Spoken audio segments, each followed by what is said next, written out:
Hello hello hello, क्या हाल चाल, क्या हाल चाल, क्या हाल चाल। ऑडियो एंड वीडियो क्लियर है तो प्लीज़ एक बार थम्स अप कर दीजिए बेटा। हेलो हेलो हेलो, क्या हाल चाल, क्या हाल चाल, क्या हाल चाल। ऑडियो वीडियो क्लियर है तो प्लीज़ एक बार थम्स अप कर दीजिए बेटा।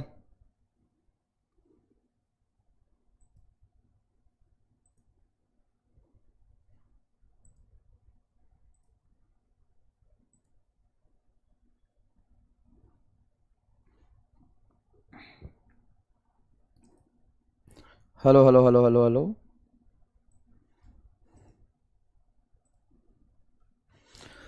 हेलो हेलो हेलो, आप सभी बच्चों को एमआर का बहुत बहुत नमस्कार। स्वागत है द सुपर एनर्जेटिक लक्ष्य नीट बैच में। और आज हम लोग पढ़ने वाले हैं ऑल्टरनेटिंग करंट का लेक्चर नंबर, बताओ कौन सा है? 4। Alternating current lecture number 4। Alternating current, alternating current का लेक्चर नंबर ये है बेटा 4। ऑल्टरनेटिंग करंट का ये लेक्चर नंबर क्या है? 4 है।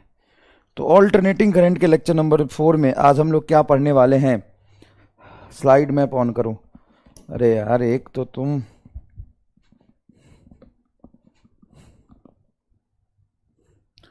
कर रहा हूं।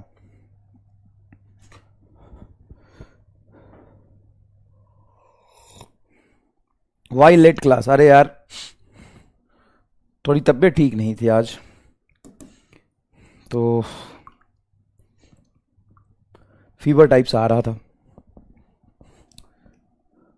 तो सोचा कि कोई सस्ते डॉक्टर से दिखा के आऊं। तो मैं सस्ते डॉक्टर के पास गया था, सस्ते डॉक्टर को दिखाया मैंने।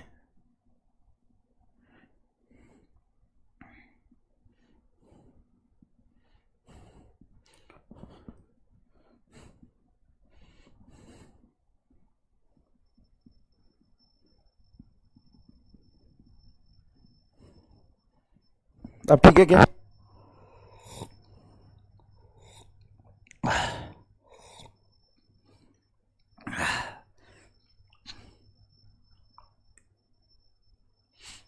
चलिए, तो ऑल्टरनेटिंग करंट का लेक्चर नंबर 4 हम लोग पढ़ेंगे।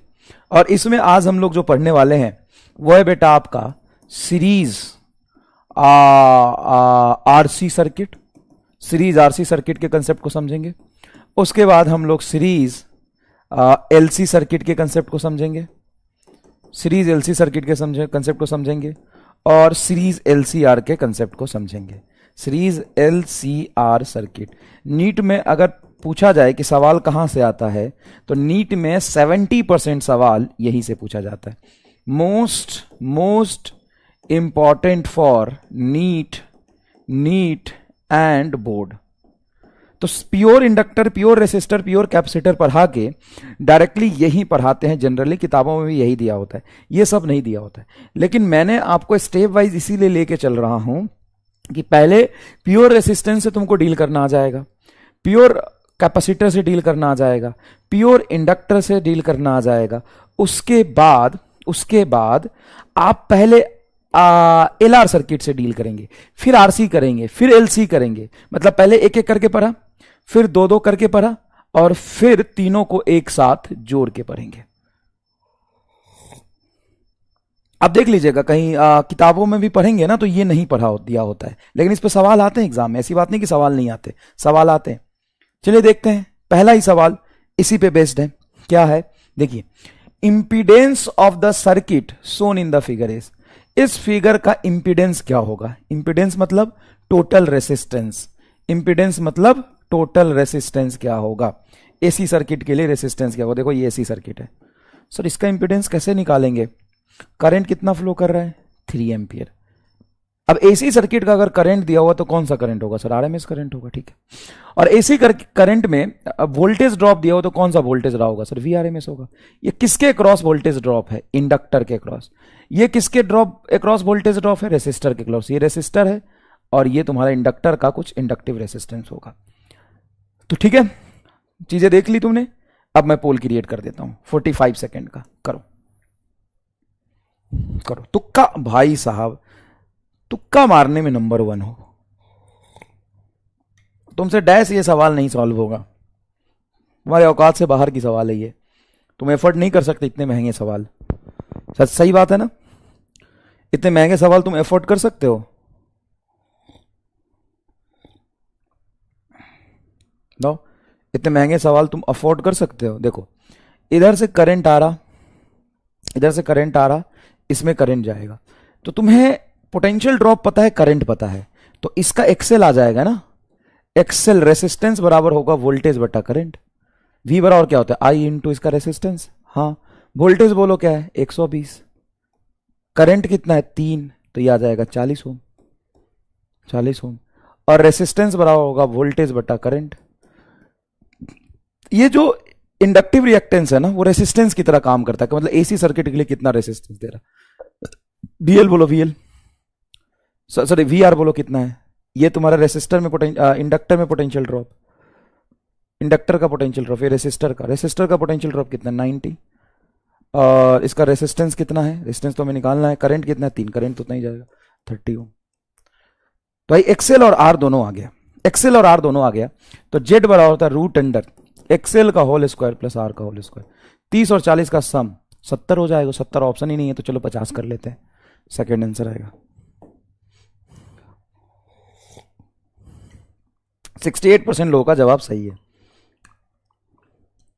16% लोग 30 ओम कह रहे थे, किस हिसाब से सर? आपने बोला इंपिडेंस, तो इंपिडेंस सर हमने इसका निकाल दिया, इसका तो कुछ होगा नहीं भाई। डीसी होता ना, तो डीसी सर्किट में ये सिंपल वायर की तरह बिहेव करता है, डीसी सर्किट होता तो ये एसी है ना, एसी में जो इंडक्टर रेसिस्टेंस देता है ना, इंडक्टिव रिएक्टेंस, उसकी वैल्यू एक्सेल होती है।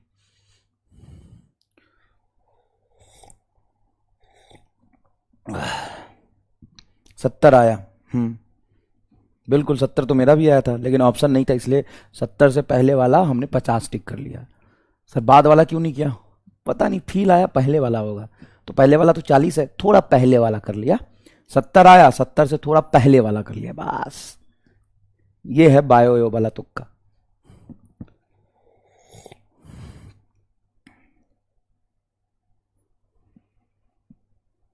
ठीक है, चले आगे बढ़े।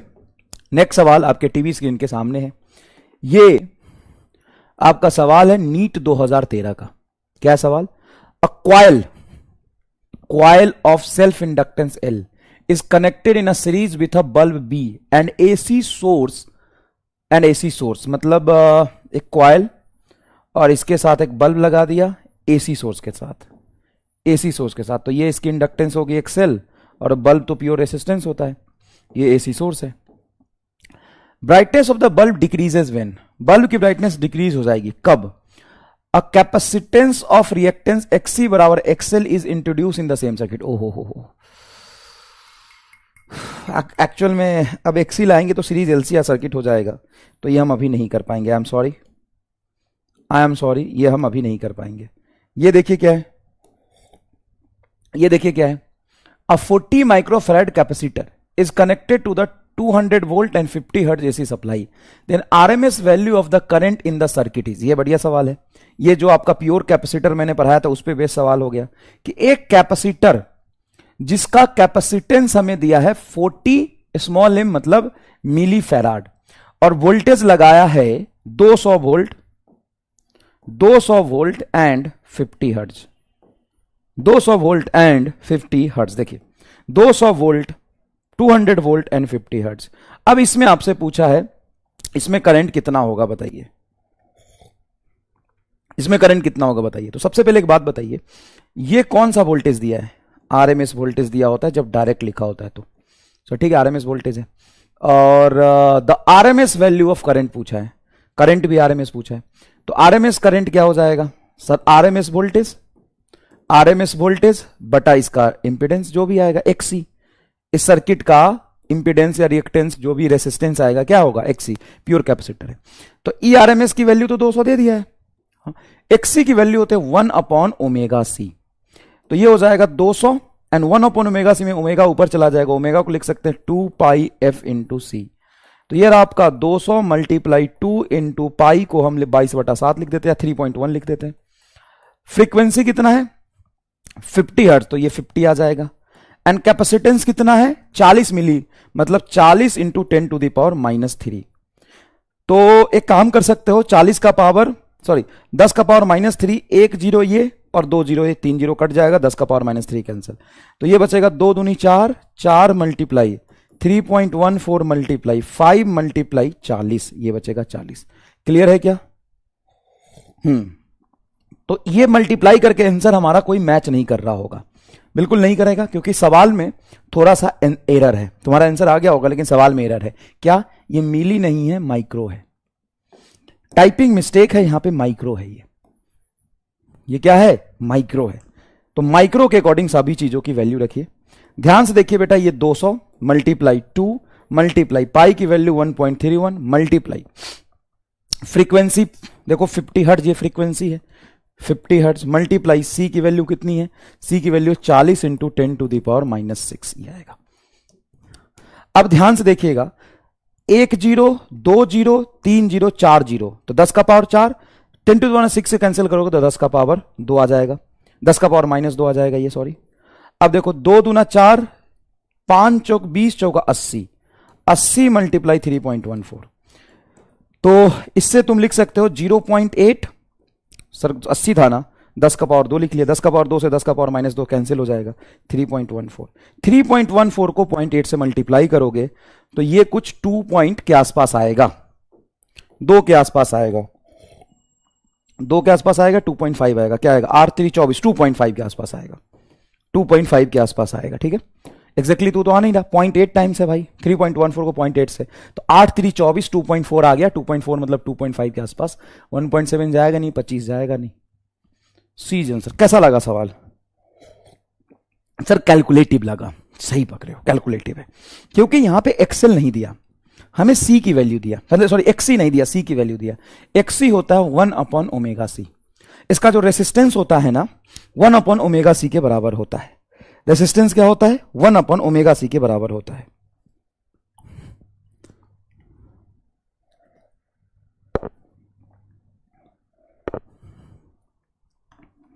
रेसिस्टेंस क्या होता है? 1/ω/c के बराबर होता है।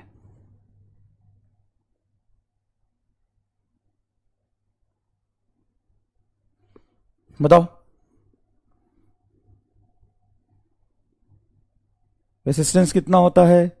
1/ω/c के बराबर होता है। रेसिस्टेंस कितना होता है? 1/ω/c के बराबर होता है।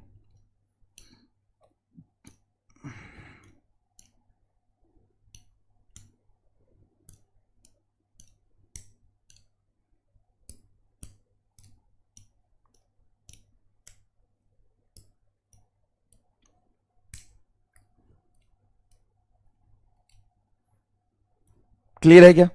चलिए आगे देखते हैं। हाँ ठीक है, ठीक है, बढ़िया बढ़िया, good question, good question. When this question is asked, NEET 2016, जिस साल पेपर सबसे ज्यादा मुश्किल आया था नीट का, उस साल का सवाल है, करके कॉन्फिडेंस आएगा।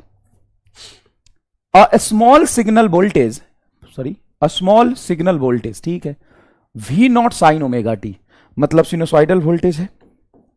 ब्रैकेट में टी क्यों लिखा है? वेलोसिटी टाइम का फंक्शन, इसीलिए।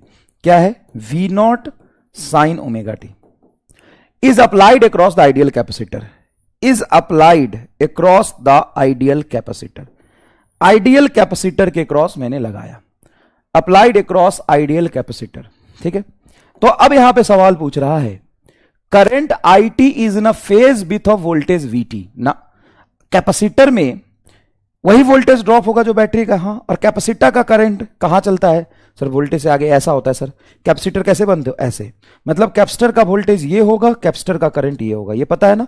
हाँ sir.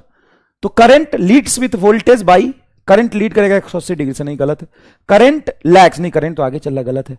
Over a full cycle of the capacitor C does not consume any energy from the voltage source, ये देखना पड़ेगा।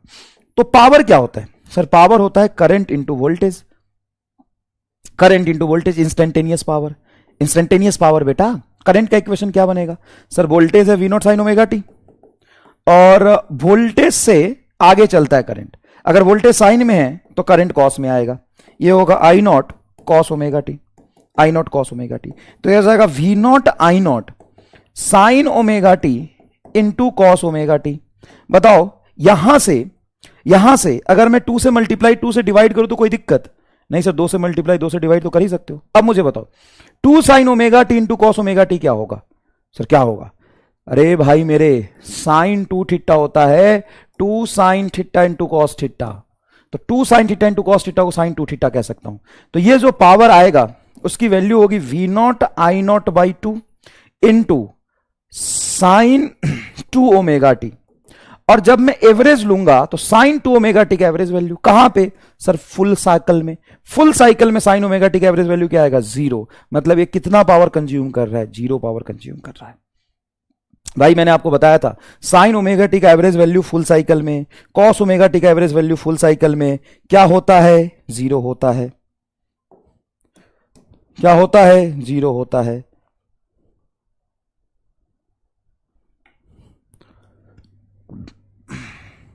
साइन ओमेगा टी का वैल्यू फुल साइकिल में, कॉस ओमेगा टी का वैल्यू फुल साइकिल में क्या होता है? 0 होता है। साइन ओमेगा टी का वैल्यू फुल साइकिल में, कॉस ओमेगा टी का वैल्यू फुल साइकिल में क्या होता है?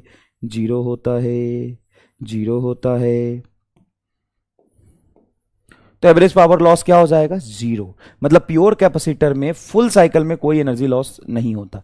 Over a full cycle the capacitor C does not consume any energy from the voltage source. Fourth आपका सही आंसर हो जाएगा। सही है क्या? फोर्थ आपका सही आंसर हो जाएगा। चलिए देखिए, बढ़िया सवाल है, बढ़िया सवाल है, देखिएगा please. An AC voltage is applied to the resistance R and inductor L.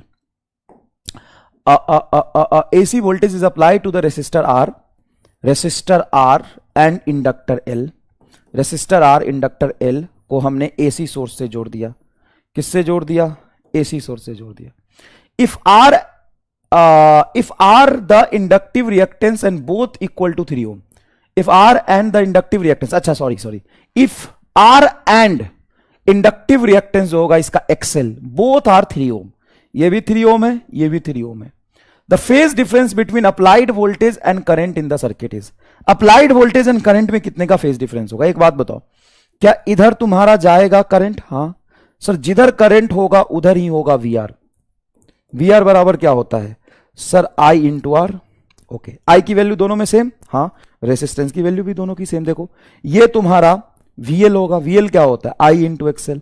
क्या दोनों में करंट सेम जाता है? सर सीरीज में करंट तो सेम ही जाएगा दोनों से, और दोनों में रेसिस्टेंस की वैल्यू भी सेम है, हाँ, एक्सएल और आर की वैल्यू सेम है। तो क्या इन दोनों का वेक्टर सम बीच में 45 डिग्री पर आएगा नेट वोल्टेज? भाई अगर तुम्हारा वीएल और वीआर सेम है, वीएल और वीआर क्यों सेम है? क्योंकि दोनों की रेसिस्टेंस सेम, दोनों में करंट सेम, दोनों में रेसिस्टेंस सेम, दोनों की करंट सेम। तो क्या यहां पे फेज डिफरेंस आपका 45 होगा, इधर वोल्टेज और इधर आपका करंट। देखिए करंट, देखिए ये करंट, देखिए वोल्टेज।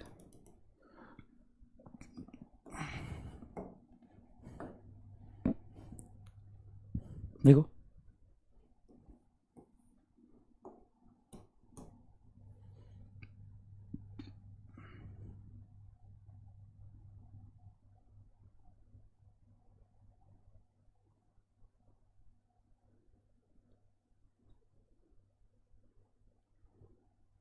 सही है क्या?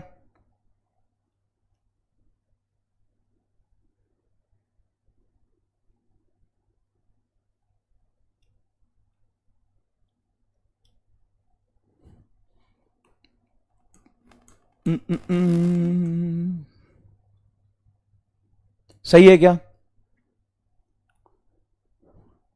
समझ में आ रहा बेटा ये चीज? चलिए ये करिए। देखिए ये भी सवाल पूछा गया है कब का? देखिए मेंस 2011 का सवाल है। क्या सवाल है? Coil has resistance 30 ohm and inductive reactance 20 Om.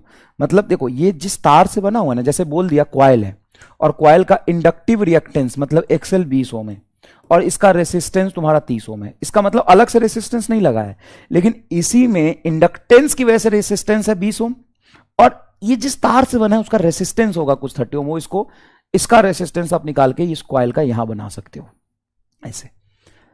And at a 50 hertz frequency, frequency आपको दिया इसका 50 हर्ट्ज, सोर्स का frequency 50 hertz, at a 50 hertz frequency. अच्छा ठीक है।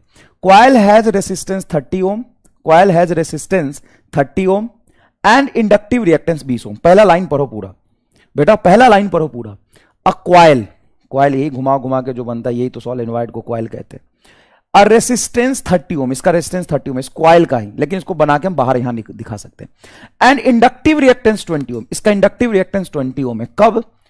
Eight 50 hertz frequency, 50 hertz frequency पे। जब फ्रीक्वेंसी कितना था? 50 हर्ट्ज था। If an AC source of 200 volt, AC source of 200 volt and 100 hertz frequency, अच्छा एसी सोर्स 100 हर्ट्ज फ्रीक्वेंसी का लगाया, 100 हर्ट्ज फ्रीक्वेंसी का एसी सोर्स लगाया, then connected across the coil, then the current in the coil will be, तो इसमें current कितना जाएगा? इसमें करंट कितना जाएगा? अब सुनना ध्यान से, देखो रेसिस्टेंस जो कॉइल का होगा वो तो फिक्स्ड होगा, उसको तो कोई फर्क नहीं पड़ता फ्रीक्वेंसी से। रेसिस्टेंस की वैल्यू फ्रीक्वेंसी पे डिपेंड नहीं करती है, हाँ सर नहीं करती है। अब एक्सेल जो होता है वो होता है 2 पाई एफ एल। एक्सेल की फ्रीक्वेंसी, एक्सेल की वैल्यू फ्रीक्वेंसी के प्रोपोर्शनल होती है। अगर 50 हर्ट्ज पे 20 ओम है तो इसका जो एक्सेल होगा वो 40 ओम आएगा 100 हर्ट्ज पे। 100 हर्ट्ज पे, 100 हर्ट्ज पे, 100 हर्ट्ज पे ये 40 ओम आएगा। सप्लाई 100 हर्ट्ज कहते हैं, 40 ओम है। इसकी वैल्यू 20 ओम दिया था 50 हर्ट्ज पे, तो 100 हर्ट्ज पे 40 आएगा। ये 40 और ये 30 सीरीज में, 40 और 30, एक्सेल और आर का सम क्या हो जाएगा? तो जेड हो जाएगा root under R square plus XL का स्क्वायर बराबर 30 का स्क्वायर प्लस 40 का स्क्वायर। ये सर 50 आ जाएगा सॉल्व करके, हाँ 50 ओम आ गया इसका इंपेडेंस। करंट हो जाएगा तुम्हारा 200/50 is equal to 4 ampere. 4 ampere के आसपास करंट आएगा। देखो कैसा सवाल था बताओ, सवाल कैसा था ये बताओ। ये सवाल मजेदार था कि नहीं था बताओ, तुम खुद ही फैसला करो।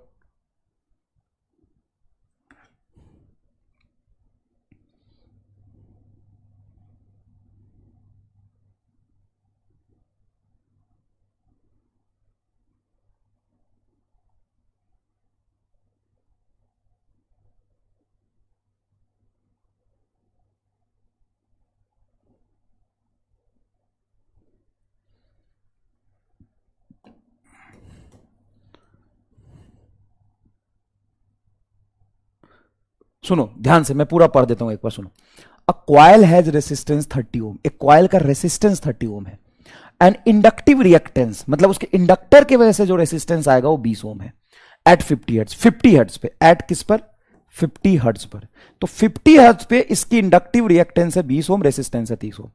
अ frequency AC source of 200 volt and 100 hertz frequency. 100 hertz frequency लगाऊंगा तो रेसिस्टेंस उसका उतना ही रहेगा, लेकिन इंडक्टेंस की वैल्यू 100 हर्ट्ज पे इसकी डबल हो जाएगी, क्योंकि XL is directly proportional to frequency होती है।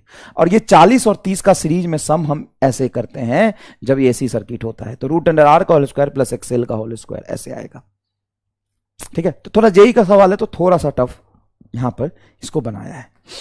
ठीक है, इसमें कोई डाउट है तो आप पूछ सकते हैं, कोई प्रॉब्लम नहीं, मैं आपको बता दूंगा। सर एक बार फिर से रिपीट कर, वो तो कर चुका।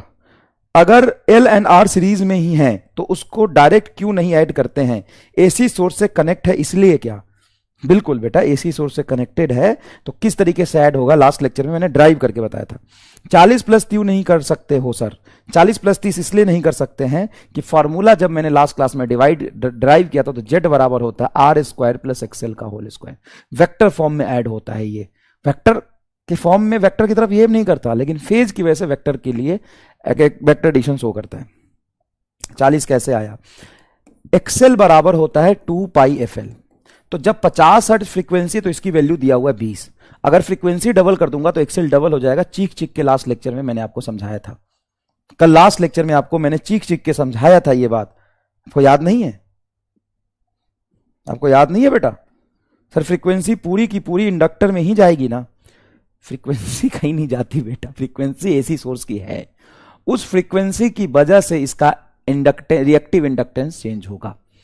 ये देखो, इंडक्टिव रिएक्टेंस चेंज होगा। इंडक्टिव रिएक्टेंस मतलब इंडक्टर एसी में जो रेसिस्टेंस शो करता है।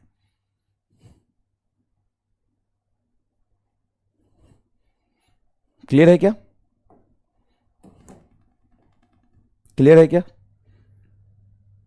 पोलोज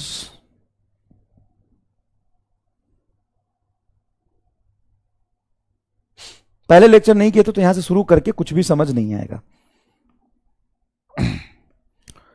बुक की पीडीएफ मैं दे दूंगा तुमको, चिंता मत करो, ऐसी बात नहीं है। पूरा नोट्स जब मैंने दे ही दिया है और लाखों बच्चे मेरे नोट्स बनाते ही हैं, तो मैं तुम्हें नोट्स दे दूंगा, इसमें कोई बड़ी बात नहीं है भाई साहब।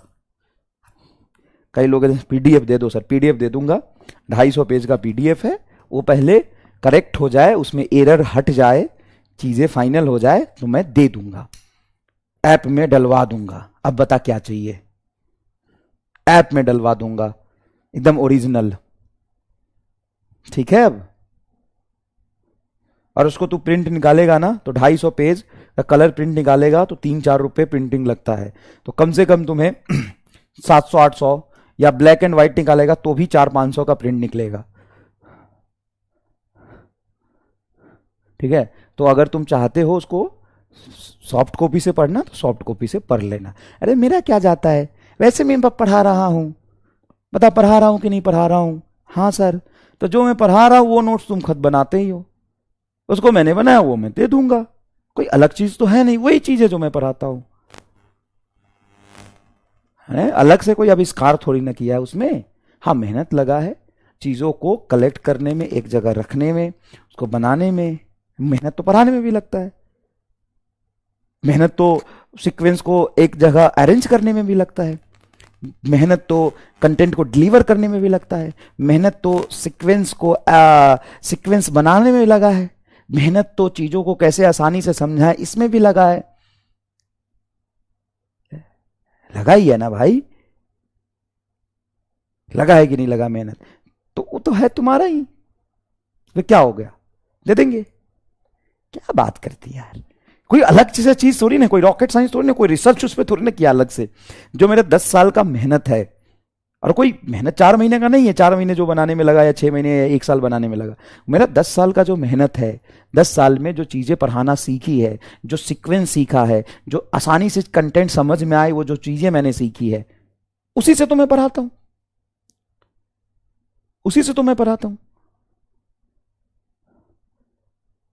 और उसका तुम प्रिंट लोगे, अगर मान लो पीडीएफ में तुम्हें दे देता हूं, उसका तुम प्रिंट लेते हो, उसके आधे कॉस्ट में मैं कोशिश कर रहा हूं किताब तुमको मिल जाएगा।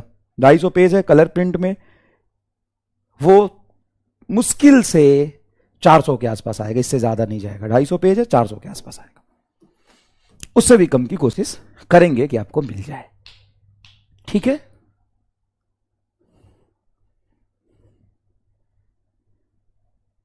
ठीक है, और कुछ नहीं है, मेरे क्लास नोट्स ही हैं, उसमें से क्वेश्चन हटा दो, क्वेश्चन भी रखा है, क्वेश्चन ऐसा नहीं कि हटा दिया, क्वेश्चन है, लेकिन शॉर्ट फॉर्म में चीजें, जैसे यहां पे 10 क्वेश्चन करा रहे हैं, वहां पे 2 ही क्वेश्चन है, क्वेश्चन भी है उसमें, ठीक है भाई। उसमें थ्योरी भी है, उसमें इंपॉर्टेंट क्वेश्चन भी है, उसमें फॉर्मूला भी है, उसमें डेफिनेशन भी है प्रॉपर, ठीक है। 200 रखना, 200 कैसे रखूंगा भाई, कलर प्रिंट निकालने 200, तू पीडीएफ से पढ़ लेना, कोई दिक्कत नहीं है, मैं तुम्हें दे दूंगा ना, बता कहां समस्या आ रही, मैं पीडीएफ तुम्हें दे दूंगा, तुमको नहीं लेना तो कोई बात नहीं, कोई दिक्कत ही नहीं, मैं तो कह रहा हूं मत लेना, सच में मेरा सजेशन मान ले, मत लेना, पीडीएफ में दे दूंगा, उससे पढ़ लेना, मत लेना। क्यों अभी के हाईटेक जमाने में क्यों अपना पैसा खर्च करना है यार, जिसको दिक्कत नहीं, जिसके पास पैसे बहुत है ले लेना, तुमको और सॉफ्ट कॉपी से पढ़ने की आदत है तो मत लेना, सॉफ्ट कॉपी में मिल जाएगा सारा चीज, वही है जो मेरे नोट्स है, अलग से कुछ नहीं है, अलग से कुछ नहीं है। 200 में मैं कैसे दे दूंगा बता, 250 पेज का कलर प्रिंट कैसे दे दूंगा? कलर प्रिंट अगर मार्केट में निकलवाने जाओगे तो एक पेज का आता है 4 रुपए 3 रुपए मिनिमम, कहीं से बल्क में निकालोगे तो। चलो खैर छोड़ो, अब उसका डिस्कशन नहीं करते हैं। अब हम पढ़ते हैं series R C circuit, series R C circuit, series R C circuit, ये है बेटा आर, ये है तुम्हारा सी, और ये है एसी सोर्स, ये है एसी सोर्स, ठीक है, ये है एसी सोर्स, ठीक है। अब यहां से क्या हो रहा है कि करंट जा रहा है, देखो यहां से क्या हो रहा है, करंट जा रहा है, करंट जा रहा है, ऐसे करंट ऐसे जा रहा है, ये रेसिस्टेंस है, ये कैपेसिटेंस है, और यहां पे वोल्टेज दिया E is equal to E naught sine omega t. Clear है क्या? यहां पे वोल्टेज कितना दिया, E is equal to E naught sine omega t. Clear है? क्लियर है? ठीक है। अब मुझे बताओ, अगर करंट जो भी फ्लो कर रहा है, इसका जो भी फंक्शन होगा, उसको अगर मैं रेफरेंस इधर मान लूं, उसको मैं रेफरेंस इधर मान लूं, देखो इधर मान लूं ऐसे, उसको मैं रेफरेंस इधर मान लूं, सर इस डायरेक्शन में रेफरेंस मानोगे, हाँ इस डायरेक्शन में रेफरेंस मान लिया, इस डायरेक्शन में मैं करंट की वैल्यू मान लेता हूं आई, इस डायरेक्शन में मैं करंट की वैल्यू मान लेता हूं आई, जो करंट इसमें फ्लो कर रहा है, इसमें जो करंट फ्लो करवा रहा है वह है आई। ठीक है सर। अब जो करंट यहां पे रेसिस्टेंस से जाएगा वही कैपेसिटर से जाएगा क्या? मैं लिख देता हूं, करंट फ्लोइंग थ्रू कैपेसिटर बराबर करंट फ्लोइंग थ्रू रेसिस्टेंस बराबर मेन करंट। करंट तो अलग जाएगा नहीं सर, लेकिन इधर तो साइन का फंक्शन है, साइन में तो वोल्टेज है, वोल्टेज मान लो साइन में, इसका जो भी फंक्शन आएगा वोल्टेज से थोड़ा आगे या पीछे जहां भी चलेगा उसका रेफरेंस मैंने इधर मान लिया। मान लो कि करंट तुम्हारा बहता है I is equal to I not sine omega T plus 5, तो साइन ओमेगा टी प्लस 5 को मैंने ऐसे मान लिया। चलो अब ये करंट ऐसे जा रहा, करंट ऐसे जा रहा, जो करंट रेसिस्टर में जाएगा, रेसिस्टर का पोटेंशियल ड्रॉप करंट के फेज में ही होगा, रेसिस्टर का पोटेंशियल ड्रॉप करंट के फेज में ही होगा, तो ये तुम्हारा आएगा कुछ वी आर। मानते हो कि नहीं?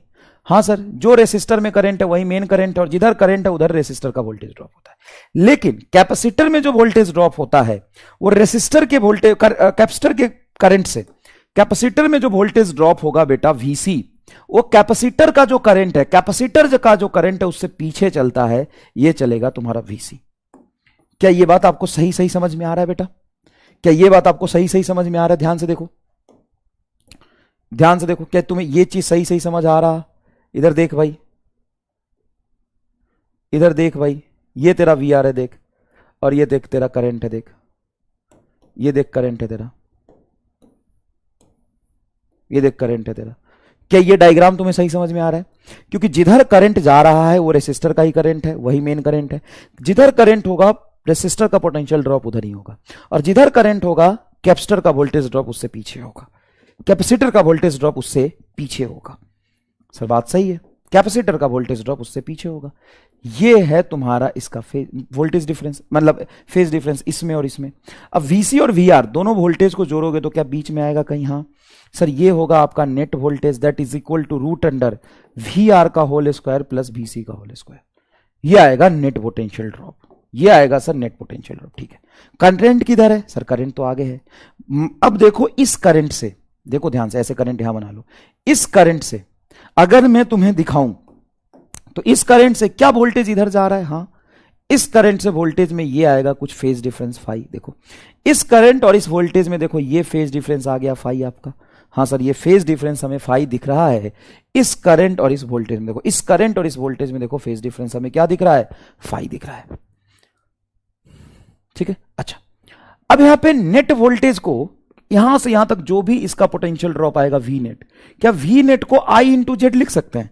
पूरे रेसिस्टेंस का जो इंपीडेंस, मैं रेसिस्टेंस मान लेता हूं पूरे सर्किट का जेड, आई इंटू जेड बराबर होगा रूट अंडर वी आर का होल स्क्वायर प्लस वीसी का होल स्क्वायर। हाँ लिख सकते हैं सर। अब बताओ वी आर क्या होगा सर? आई इंटू आर, तो ये हो जाएगा तुम्हारा I square into R square. VC क्या होगा sir? I square into XC का स्क्वायर, ये होगा वीसी। ये आ गया आपका आई इंटू जेड। अब मुझे बताओ, ये आई स्क्वायर और आई स्क्वायर कॉमन निकलेगा, बाहर निकलेगा तो आई हो जाएगा, आई इस आई से कट गया, तो इंपीडेंस नेट कितना आया इस सर्किट का? नेट इंपीडेंस आया आर का होल स्क्वायर प्लस एक्सी का होल स्क्वायर। मान लो यहां पे रेसिस्टेंस है तुम्हारा 2 ओम और इंडक्टर का, सॉरी कैपेसिटर का कैपेसिटिव रिएक्टेंस एक्सी है 2 ओम, तो 2 ओम 2 4 नहीं होगा, 2 और 2 की वैल्यू पुट करोगे 2√2 ही आएगा। ये देखो ना, ये पूरा का पूरा मैंने ये ड्राइव करके आपको जेड दिया है, पूरा का पूरा ड्राइव करके जेड दिया है। अच्छा हाँ, अच्छा एक काम और कर सकते हो तुम, एक चीज और देख सकते हो सर। क्या? देखो करंट तो सेम ही है दोनों में, हाँ, तो क्या यहां पर जो वीसी है उसको आई इंटू एक्सी लिख सकते हैं? हाँ सर, ये आई इंटू एक्सी हो जाएगा। और क्या मैं इसको लिख सकता हूं आई इंटू आर? हाँ, आई तो कॉमन है दोनों में, तो क्या रेसिस्टेंस यहां अकेला आ जाएगा? यहां एक्सी भी लिख सकता हूं। हाँ, ये इंपीडेंस आपका जेड बीच में आ जाएगा root under R square plus XC का होल स्क्वायर। हाँ सर, वही चीज तो है यहां भी, वही चीज तो आया, जेड बराबर root under R square plus XC का होल स्क्वायर, आर बराबर वही तो है, करंट आपने बस हटा दिया, वही तो जेड है। ओके, अब मुझे बताओ करंट इधर ये फेज डिफरेंस होगा फाई, क्या फाई को मैं लिख सकता हूं, फाई को लिख सकता हूं इन दोनों का वेक्टर सम है। अगर मैं वीसी को यहां पे उठा के लिख जाऊं तो क्या मैं ऐसे लिख सकता हूं tan फाई बराबर, tan फाई बराबर, ध्यान से देखना, tan फाई बराबर, देखो ये वाला वीसी को अगर मैं यहां उठा के रख दूं तो ये वीसी और ये वी आर, उसी का नेट वोल्टेज तो ये वी है, ट्रायंगल बन रहा है क्या भाई, ये ट्रायंगल ही तो बन रहा है। देखो ये वीसी है, ये वी आर है, इन दोनों का सम बीच में आया वी नेट, इस वीसी को यहां रख दो तो ये देखो वीसी और ये देखो V R, tan phi perpendicular upon base होगा तुम्हारा वीसी बटा वी आर। हाँ सर होगा, वीसी को हम लिख सकते हैं आई इंटू एक्सी बटा वी आर को लिख सकते हैं आई इंटू आर, आई से आई कट जाएगा, क्या एक्सी बटा आर भी आ सकता है, हाँ वही चीज तो यहां आया है, यही तो फेज डिफरेंस देखो तुम्हारा फाई है, आर और एक्सी को जोड़ के बनाइए जेड, देखो एक्सी को यहां ले जाओगे, अगर एक्सी को यहां शिफ्ट करोगे tan फाई बराबर क्या आ रहा है, एक्सी बाई आर, वही चीज आ रहा है क्या, एक्सी बाई आर। तो क्या डायरेक्टली आप फेज डिफरेंस यहां से निकाल सकते हो, डायरेक्टली आप फेज डिफरेंस वहां से निकाल सकते हो, देखो डायरेक्टली आप फेज डिफरेंस यहां से निकाल सकते हो, बोलो ये रेसिस्टेंस और ये कैपेसिटेंस है। मैं फिर से बताऊं, मैं फिर से बता दूं, कोई दिक्कत नहीं, मिटा दे सब, मिटा दे सब, मिटा दे, कोई दिक्कत नहीं है, सिंपल सा फंडा है, सिंपल सा फंडा है कि मैंने एक एसी सोर्स जोड़ा है, इस एसी सोर्स का, इस एसी सोर्स का जो वोल्टेज है, इस एसी सोर्स का जो वोल्टेज है वह ई बराबर ई नॉट साइन ओमेगा टी, इस एसी सोर्स का जो वोल्टेज है वह ई बराबर ई नॉट साइन ओमेगा टी। हाँ सर ठीक है। अब यहां से करंट ऐसे जाएगा, इसके थ्रू करंट फ्लो करके यहां पर वापस आ जाएगा, सर ठीक है, करंट ऐसे जाएगा देखो करंट ऐसे जाएगा और इस तरीके से करंट फ्लो होके वापस आ जाएगा। किसी भी इंस्टेंट पे दोनों में सेम करंट होगा क्या, हाँ तो लिखो करंट थ्रू रेसिस्टेंस बराबर करंट थ्रू कैपेसिटेंस बराबर नेट करंट सीरीज कॉम्बिनेशन की वजह से, और जो भी करंट फ्लो कर रहा है उस करंट को हम इधर मान लेते हैं, ठीक है। तो जिधर करंट होगा उसी फेज में वीआर होगा, क्योंकि वीआर और आईआर सेम फेज में होता है, तो अगर तूने करंट को इधर माना तो तेरा वीआर इधर ही होगा, और जो करंट रेसिस्टेंस में जा रहा है वही कैपेसिटर में, कैपेसिटर का ही करंट है ये, और कैपेसिटर में जो करंट जा रहा उससे कैपेसिटर का वोल्टेज पाई बाई 2 पीछे चलता है। तो अगर मैं यहां पे पोटेंशियल ड्रॉप लेता हूं वी आर और यहां पे लेता हूं वीसी, यहां का पोटेंशियल ड्रॉप वीसी और इसका पोटेंशियल ड्रॉप वी आर, क्या मैं VC plus V R simple तरीके से जोड़ सकता हूं क्या? मान ले वी आर है 10, वीसी है 10, तो 10 प्लस 10 20 होगा क्या? नहीं। अगर यहां पे 10 वोल्ट है, यहां पे 10 वोल्ट है, तो 10 10 20 नहीं होगा। सर क्यों नहीं होगा? वोल्टेज तो स्केलर होता है, 10 और 10 20 होना चाहिए। भाई अगर तेरा वी आर साइन में है तो वीसी कॉस में आएगा, क्योंकि ये पाई बाई 2 का फेज डिफरेंस है। अगर ये 10 10 है तो 20 होगा कि 20√2 होगा? देखना भाई, ये अगर वी आर 10 है, ये 10 है, तो 10 10 कितना होगा? सर 10 10 20 ना, ये वी आर तो तेरा करंट की तरफ जाएगा, और जिधर करंट है उससे वीसी पीछे जाएगा, तो 10 10 20 नहीं होगा। क्या होगा? क्या होगा? सर 10 10 सीधा जोड़ दो ना, 20 नहीं, फेज डिफरेंस है, फेज डिफरेंस है, फेज डिफरेंस की वजह से 10√2 आएगा। अच्छा, तो ये वी आर, ये वीसी, इसका नेट वोल्टेज इधर आएगा तेरा वी नेट। अब बताओ V R plus VC simple add होगा कि फेज के साथ ऐड होगा? फेज के साथ ऐड होगा, तो 90 डिग्री पर ये होगा तेरा वी आर का होल स्क्वायर प्लस वीसी का होल स्क्वायर। ये कह रहा था मैं। सर यहां से वी नेट को मैं लिख सकता हूं I into Z, current into circuit का impedance, net voltage current into net impedance बराबर वी आर होगा आई इंटू आर का whole square, I square R square, plus VC होगा आई स्क्वायर इंटू एक्सी का स्क्वायर। आई स्क्वायर कॉमन निकल के बाहर क्या आएगा? सर आई स्क्वायर कॉमन निकल के बाहर आई आएगा, आई से आई कट जाएगा, देखो आई स्क्वायर कट जाएगा, तो इंपीडेंस आ गया आपका root under R square plus XC का होल स्क्वायर। लो ये इंपीडेंस आ गया। अगर तुम्हें सर्किट में आई निकालना था, ये करंट निकालना, तो करंट होगा, अगर तुम पीक करंट निकालते हो तो पीक वोल्टेज ई नॉट बटा इंपीडेंस जेड। जेड की वैल्यू कितनी है? ये रही जेड की वैल्यू भाई साहब। अब यहां पर ये नेट वोल्टेज, ये नेट करंट, क्या ये फेज डिफरेंस फाई आएगा? हां, तो tan फाई क्या होगा? ये वीसी को यहां ले जाओगे, ये परपेंडिकुलर बेस वीसी बटा वी आर, वीसी बटा वी आर। वीसी को लिख सकते हैं I into XC, we R को लिख सकते हैं आई इंटू आर। आई से आई कट जाएगा, क्या एक्सी बटा आर आ जाएगा? हाँ, इसको हम इंपीडेंस ट्रायंगल से भी दिखा सकते हैं कि इधर तेरा वी आर आ जाएगा, वी का वी आर है तो इसका आर आ जाएगा, इधर तेरा एक्सी आ जाएगा, और नेट इंपीडेंस जेड इधर हो जाएगा root under R square plus XC का होल स्क्वायर, और ये देख फाई का फेज डिफरेंस, ये देख फाई का फेज डिफरेंस। बता, अब क्लियर हो गया थोड़ा थोड़ा, अब क्लियर होगा। बता tan फाई की वैल्यू क्या लिख सकता है, XC by R, XC by R. एक और जबरदस्त चीज बताऊं, एक और जबरदस्त चीज बताऊं, कॉस फाई भी तू निकाल सकता है। सर कॉस फाई क्या होगा, कॉस फाई किसी ट्रायंगल में क्या होता है, बेस अपॉन हाइपोटेन्यूज। ये वीसी को तू यहां पे प्लॉट कर तो बता, ये ट्रायंगल बन रहा है, ये बेस, ये परपेंडिकुलर, ये हाइपोटेन्यूज। हाँ सर, कॉस फाई क्या होता है, base upon hypotenuse, base upon hypotenuse. Base बोल सर वी आर है, हाइपोटेन्यूज क्या होगा, V net, V R by V net. V R को लिख सकता है आर और वी नेट को लिख सकता है जेड, आई इंटू आर और आई इंटू जेड। आई से आई कट जाएगा, सीरीज में करंट सेम होता है, R by Z. Cos phi देख, यहां से आर बाई जेड आएगा। बस ये तो समझना, और कुछ है ही नहीं, बस मेन फेज डायग्राम का फील आ जाना चाहिए बस। पता है इसमें आगे कौन चल रहा है, आगे कौन चल रहा है, current is leads, current, current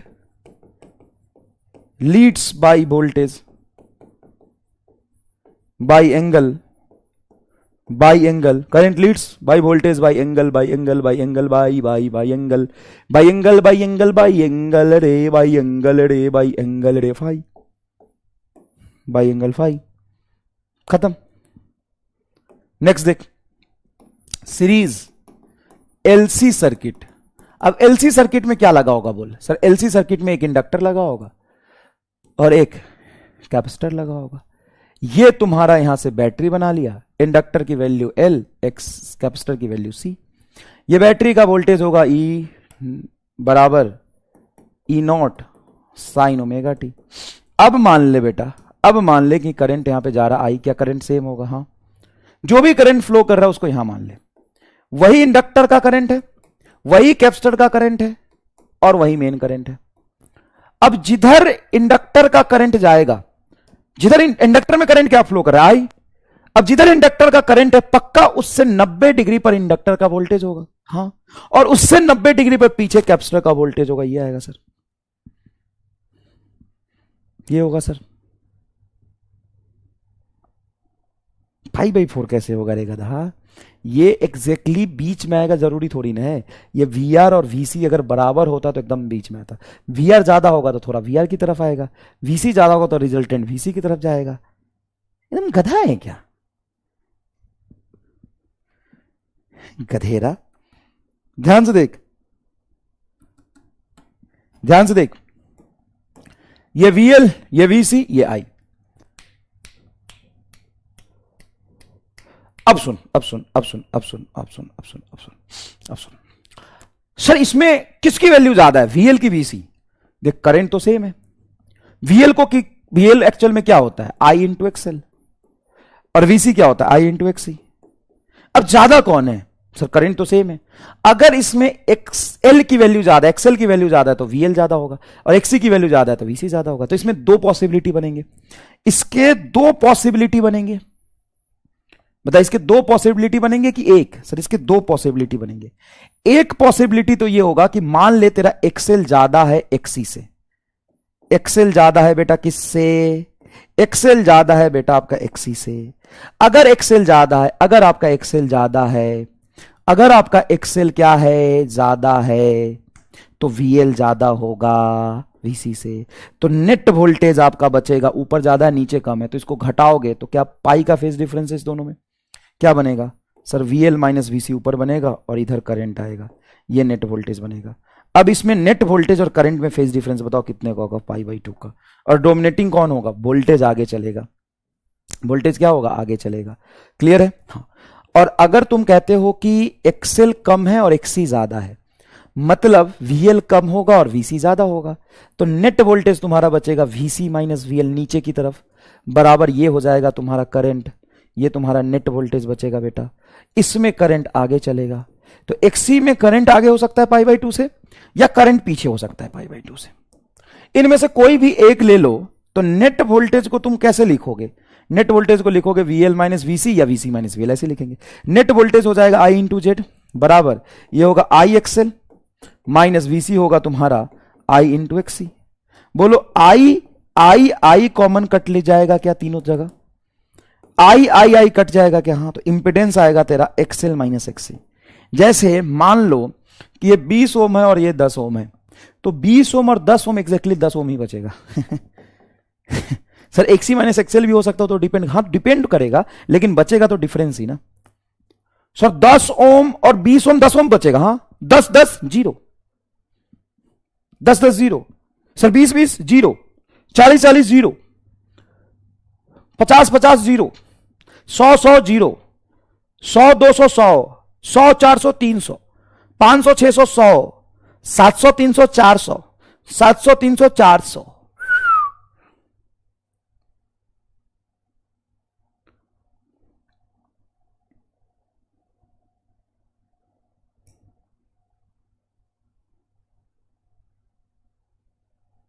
बोलो बोलो बोलो, क्या करा, मॉड क्यों नहीं लगाया?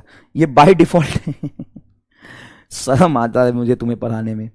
तू मॉड लगा या ना लगा, रेसिस्टेंस इंपिडेंस रिएक्टेंस सब चीज निगेटिव नहीं आती है, बिना मॉड के ही ये निगेटिव नहीं हो सकता। तो बाय डिफॉल्ट तुम्हें मानना ही है कि निगेटिव हो ही नहीं सकता। 10 ओम माइनस 10 ओम रेसिस्टेंस का भी देखा है कहीं?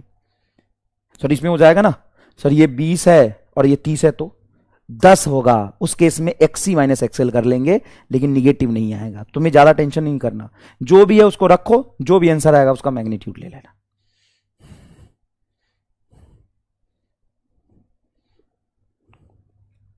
क्लियर है क्या ये बात? क्लियर है ये बात? चलिए नेक्स्ट एंड सबसे ज्यादा इंपॉर्टेंट जो टॉपिक है वो हम पढ़ने जा रहे हैं। ध्यान से सुनिएगा, ध्यान से सुनिएगा, मेहरबान, कदरदान, और उसको क्या कहते हैं, जो भी कहते हैं, बेवकूफ दान। Series LCR circuit, series LCR circuit, ये तुम्हारा मेन है। Series LCR circuit, series LCR circuit. Series LCR में देखो, ये इंडक्टर, ये कैपेसिटर और ये रेसिस्टर। जरूरी नहीं कि एलसीआर लिखा तो एलसीआर ही होना चाहिए, इनमें तीनों कंपोनेंट सीरीज में होना चाहिए बस। कई बार अब मान लो कि रेसिस्टेंस में पहले बना दो और कैपेसिटर यहां बना दो, तो धरना देने वाली बात ये नहीं है, ये सिंपल बात है, इसमें धरना देने की जरूरत नहीं है बेटा। ठीक है, तो ये तुम्हारा इंडक्टर है, इसकी इंडक्टेंस L, इसकी रेसिस्टेंस R, इसकी कैपेसिटेंस C। तो इसकी इंडक्टिव रिएक्टेंस होगी कुछ XL, इसकी रेसिस्टेंस तो देखो R ही रहता है, और ये हो जाएगा आपका XC। अब नेट वोल्टेज तुम मान लो दे रहे हो E is equal to E naught sine omega t, is equal to E naught sine omega t. ठीक है भाई, is equal to E naught sine omega t. तो क्या करंट तीनों में सेम जाएगा? क्या करंट तीनों में सेम जाएगा? मेहरबान, कदरदान, बेवकूफ दान, देखो करंट तीनों में सेम जाएगा। ओए मेहरबान, मेहरबान, कदरदान, बेवकूफ दान, तीनों में करंट सेम जाएगा। हाँ, जो करंट इंडक्टर से जा रहा है वही करंट कैपेसिटर से जाएगा, सेम करंट सेम फेज में सेम वैल्यू के साथ किसी इंस्टेंट पे रेसिस्टर से जाएगा, वही मेन करंट होगा। बेवकूफ दान, सेम करंट जाएगा क्या?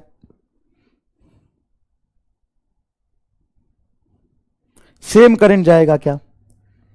यस, करंट की वैल्यू चेंज करने वाला कौन है यहां? करंट की वैल्यू चेंज करने वाला कौन है यहां? करंट की वैल्यू तो सेम ही जाएगा भाई।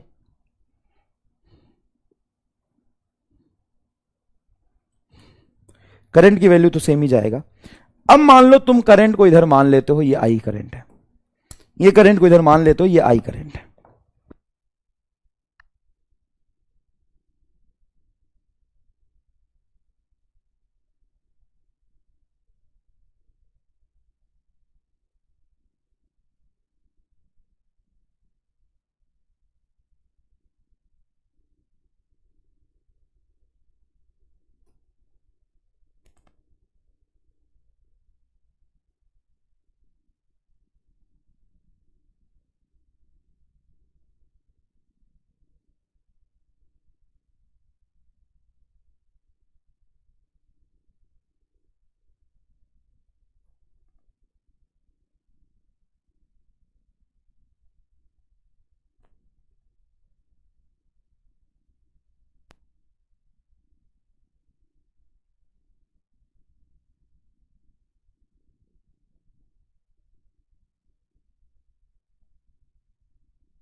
कौन है जो सपनों, मैं बोल ही नहीं रहा था तो आवाज कैसे जाएगा भाई? कह रहा वॉइस प्रॉब्लम है। मैं बोला ही नहीं तो वॉइस कैसे जाएगा? है बता बेवकूफदान। देख इधर, क्या मैंने ये फेज डायग्राम सही बनाया है? इस सर्किट के अकॉर्डिंग क्या मैंने फेज डायग्राम सही बनाया है? बता, इस सर्किट के अकॉर्डिंग क्या मैंने फेज डायग्राम सही बनाया है? ये है तुम्हारा सीरीज एलसीआर सर्किट, ये है आपका सीरीज एलसीआर सर्किट। ये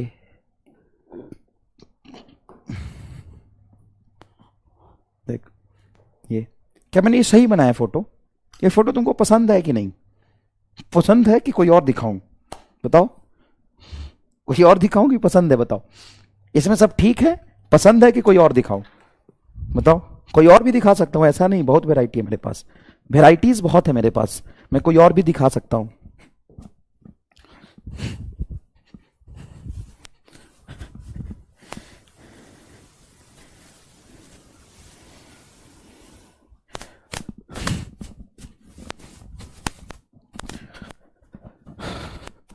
पसंद है कि कोई और दिखाऊं? पसंद है कि कोई और दिखाऊं? बोल, पसंद है कि कोई और दिखाऊं? नहीं पसंद है तो कोई और भी दिखा सकता हूं मैं, ऐसी बात नहीं है। कोई और दिखाऊं? ठीक है, दिखा तो, मेरा क्या जाता है इसमें? तेरा घाटा मेरा डैश नहीं जाता। ये करंट है तो इधर ही तेरा वीआर होगा, और जिधर तुम्हारा करंट है, ये किसका करंट है सर? रेसिस्टेंस का, तो जिधर रेसिस्टेंस का करंट है उधर ही वीआर होगा सर, ठीक है। और जिधर करंट है, किसका करंट है? इंडक्टर का, उससे आगे चलेगा इंडक्टर का वोल्टेज ये, और जिधर करंट है उधर उससे, ये किसका करंट है सर? कैपेसिटर का। करंट तो तीनों में सेम है, तो कैपेसिटर का वोल्टेज इधर चलेगा, ये बनेगा एक, ये सही है। वीसी और वीएल एकदम अपोजिट होता है, कोई नई बात नहीं है, हमेशा से वीएल और वीसी ये एक दूसरे का दुश्मन है, एक दूसरे की तरफ ये देखता ही नहीं, अपोजिट देखता है, और वीआर इधर देखता है। ये पसंद आया कि कोई और दिखाऊं?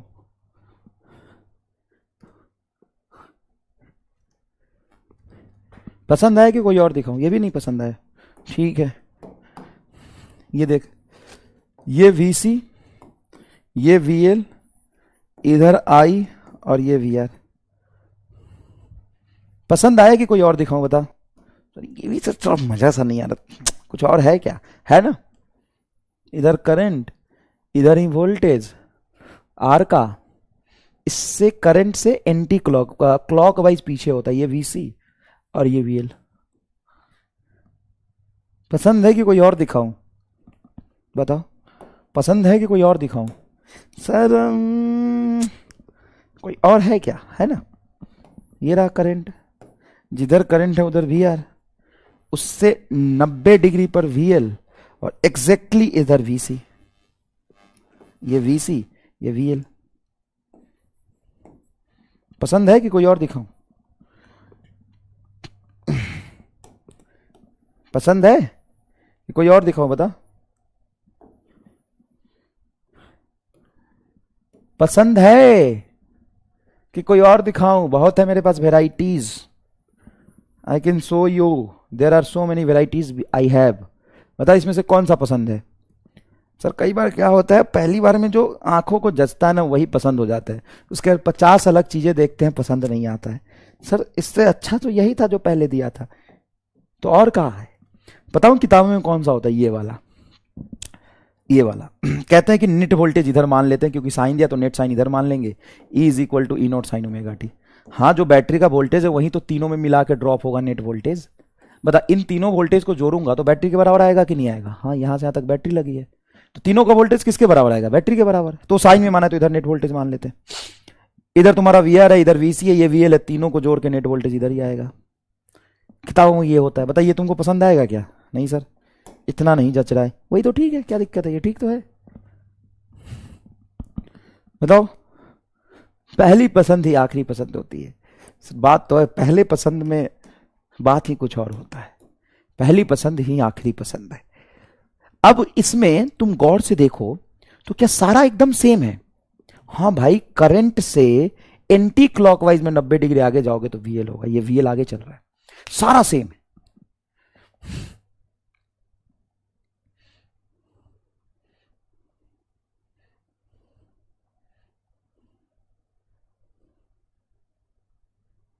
क्या सारा सेम है?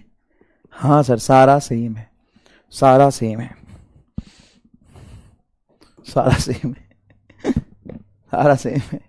अरे बैगन जैसी शकल का इंसान, कुछ भी बोलते हुए तुम्हें थोड़ा सा अपनी शकल याद नहीं आता? अरे कुछ बोला भी करो तो अपनी शकल के हिसाब से बोला करो, अपनी औकात के हिसाब से बोला करो, है ना? अपनी औकात और शकल तो पहले देख लिया करो। बसिया भात खाने वाला देहाती गंवार। देख इधर, मान लो इधर करंट है, तो किसका करंट है सर? सबका करंट सेम ही जा रहा, तो रेसिस्टेंस का करंट है, तो जिधर रेसिस्टेंस का करंट उधर रेसिस्टेंस का वोल्टेज वी आर, और जिधर इंडक्टर का करंट, इंडक्टर का ही तो करंट है, तीनों का करंट सेम है, उससे 90 डिग्री आगे इंडक्टर का वोल्टेज और उससे 90 डिग्री पीछे कैपेसिटर का वोल्टेज। ये आएगा मेन, ये आएगा मेन, ये आएगा मेन, ये है तुम्हारा नेट। अब इसमें अगर तुम ये मानते हो कि हमारा VL बड़ा है, VC छोटा है, VL is greater than VC, ये तुम एजम्पशन मानते हो, कब होगा ये? सर ऑब्वियस सी बात है, जब तुम्हारा XL बड़ा होगा XC से, तब होगा। जब इंडक्टिव रिएक्टेंस ज्यादा है, इंडक्टिव कैपेसिटिव रिएक्टेंस से, कैपेसिटिव रिएक्टेंस से अगर ये ज्यादा है, दोनों में करंट सेम है, तो इसकी वैल्यू ज्यादा होगी। अगर इसकी वैल्यू मान लो 20 है, इसकी 10 है, तो घट के ऊपर ही आएगा, तो नेट वोल्टेज ये आएगा। नेट वोल्टेज क्या आएगा? VL माइनस VC, और इधर होगा तुम्हारा VR, और इधर ही होगा तेरा करंट। सर एकदम बढ़िया चीज दिख रहा है सर, ये जो आपने दिखाया है ना सर, यही तो हमको पसंद है। देखो कितना आसान हो गया, ये तो हम पहले से जानते हैं, ये तो हमने देखा हुआ है, हमारे गांव में ही तो पला बढ़ा है, हम जानते हैं इसको। हाँ हम जानते हैं, हमारे गांव में ही तो पला बढ़ा है, ऐसे ही तो होता है, हम जानते हैं, ये सब हमने देखा है। अब बताओ कि VR और VL माइनस VC इधर है और VR इधर है, इसका तुम सम करोगे तो क्या π/2 फेज डिफरेंस है इस दोनों में? अरे इसका वोल्टेज और इसका वोल्टेज में कितने का डिफरेंस है? π/2 का। देखो कितने का है? π/2 का। तो नेट वोल्टेज क्या होगा सर? इन दोनों का नेट वोल्टेज इधर आएगा, ये होगा आपका V नेट बराबर रूट अंडर, V नेट बराबर क्या होगा? रूट अंडर VR का होल स्क्वायर प्लस VR का होल स्क्वायर प्लस ये VL माइनस VC का स्क्वायर। यह आएगा सर, यह आएगा सर। अब मुझे बताइए V नेट को क्या लिख सकते हैं? सर V नेट को लिख सकते हैं, यहां पे लिखता हूं इसी V नेट को, I into Z. Net voltage होगा, नेट करंट तो वही है सबका, सेम करंट ही जाएगा सीरीज में, I into impedance Z. I into Z बराबर क्या होगा? तो sir I into R square, I बाहर निकाल लेता हूं, I इंटू आर का होल स्क्वायर, तो I स्क्वायर में से I बाहर जाएगा तो आर स्क्वायर बचेगा, प्लस VL क्या होगा? IXL, ये क्या होगा? IXC, I बाहर निकल जाएगा, I स्क्वायर को रूट से बाहर निकालोगे, I इधर आ गया, तो ये अंदर बचेगा तुम्हारा XL माइनस XC का होल स्क्वायर, I से I कट गया, तो Z बराबर नेट इंपीडेंस आ रहा R square plus XL minus XC का होल स्क्वायर। ये इंपीडेंस तेरा आया है। ईमानदारी से अभी तक तूने टोटल 6 सर्किट पढ़े थे, टोटल अभी तक क्या कर रहे थे? 6, और ये 7वां था। ये 7वां एक्चुअल में यूनिवर्सल है क्या? ये 7वां ही सबका दाता करता धरता है क्या? कैसे? मैं तुम्हें बाकी के 6 सर्किट यहां पे दिखा दूं। लाओ अपना असली मार्कर निकालता हूं, युगांडा से जो लाया वो देखो, ये देखो असली मार्कर, ये जादुई छड़ी, सारा दिखाता हूं। देखो मान लो कि प्योर रेसिस्टेंस की बात करते हो, तो प्योर रेसिस्टेंस में क्या होगा? ये दोनों 0 होगा, यस सर, तो Z बराबर R बचना चाहिए। प्योर रेसिस्टेंस में Z बराबर R आया था, तो Z बराबर रूट अंडर R स्क्वायर, तो R आ गया, मैच कर गया। हाँ चलो प्योर रेसिस्टेंस दिख गया। प्योर कैपेसिटर देखोगे, प्योर कैपेसिटर में ये 0 और ये 0, तो क्या बचेगा सर? माइनस XC का होल स्क्वायर, XC होगा भाई, माइनस XC का होल स्क्वायर है तो माइनस का स्क्वायर करोगे तो प्लस ही आएगा, और XC का स्क्वायर रूट के बाहर जाएगा तो XC बचेगा। देखो R और L जब 0 था तो Z बराबर XC था, ये भी दिख गया। और अगर मैं R को 0 कर देता हूं, R को 0 कर दूं, R नहीं है, R नहीं है तो कौन सा सर्किट है सर? R नहीं है तो LC सर्किट है। LC में Z आया था L माइनस C, देखो XL माइनस XC, तो अगर R 0 है तो XL माइनस XC का होल स्क्वायर का रूट, तो ये रूट और स्क्वायर कट जाएगा, Z बराबर XL माइनस XC, यही पढ़ा था क्या? हाँ सर एकदम, XL minus XC super sexy. देखो देखो अगर मैं R को 0 कर दूं, आर को जीरो कर दूं मतलब एलसी सर्किट, एलसी सर्किट तो जेड बराबर root under XL minus XC का होल स्क्वायर से रूट कटेगा, ये बचेगा। बोलो हाँ सर ये तो ठीक है। और सुनो, और सुनो, अगर एक्सी जीरो है और ये आरएल सर्किट है, कैसा है? आरएल सर्किट है। देखो एक्सी जीरो है, आरएल सर्किट है, तो यहां पर एक्सी को जीरो रख दो, एक्सी को जीरो रख दो, एक्सी को जीरो रख दो। हाँ सर, तो कौन सा सर्किट बचेगा सर? आरएल। देखो आर और ये एल, तो root under R square plus XL का स्क्वायर, देखो root under R square plus XL का स्क्वायर बचे, देखो ना एक्सी जीरो रख। चल एक्सी को यहां पे जीरो रख, तो बता जेड बराबर क्या आएगा? एक्सी को जीरो रख तो जेड बराबर क्या आएगा? एक्सी को जब जीरो रखा तो जेड बराबर आएगा R square plus XC zero हो गया एक्सएल का स्क्वायर।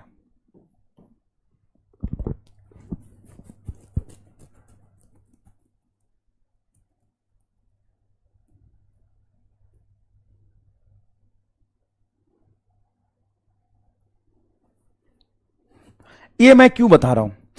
ये मैं इसलिए बता रहा हूं कि जिस तरीके से तुम आगे गए हो, क्या उस तरीके से पीछे भी आ सकते हो? हाँ सर, एक एक कंपोनेंट हम पढ़ते हुए आगे गए थे, क्या मैं यहां से एक एक कंपोनेंट हटाते हुए पीछे वाला सारा सर्किट दिखा सकता हूं? बता, एक एक कंपोनेंट हटाते हुए मैं पीछे वाला सारा सर्किट दिखा सकता हूं। हाँ, अब यहां पे बेटा ये नेट वोल्टेज है और ये तुम्हारा करंट है, क्या ये फेज डिफरेंस हो जाएगा फाई? tan फाई की वैल्यू बोलो सर। tan फाई होगा, tan फाई होगा परपेंडिकुलर अपन बोस, तो tan फाई ये परपेंडिकुलर हो जाएगा VL माइनस VC। देखो परपेंडिकुलर इसका और इसका सम ये V नेट आया, तो यही तो तुम्हारा परपेंडिकुलर ये वाला यहां जाएगा, तो VL minus VC, VL minus VC बटा VR ये बनेगा। हाँ सर, VL को लिख सकते हो IXL, VC को लिख सकते हो IXC, इसको लिखोगे IR, तो क्या बनेगा ये XL माइनस XC बटा R, ऐसे भी लिख सकते हैं क्या? हाँ, ये तुम्हारा क्या आ गया? tan फाई आ गया। अगर यहां से cos फाई निकालने की कोशिश करो तो cos फाई क्या आएगा? cos फाई आएगा सर बेस VR बटा हाइपोटेन्यूज, VR बटा V नेट। V नेट को तुम लिखोगे I इंटू जेड और VR को लिखोगे IR, क्या ये R बाई जेड आएगा?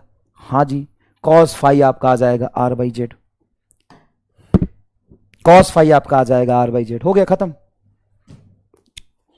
सर, ऐसे थोड़ी ना होता, खत्म हो गया, खत्म, अब कुछ नहीं बचा इसमें, कुछ बचा ही नहीं। अब क्या बताऊं मैं सर? कैसे नहीं बचा?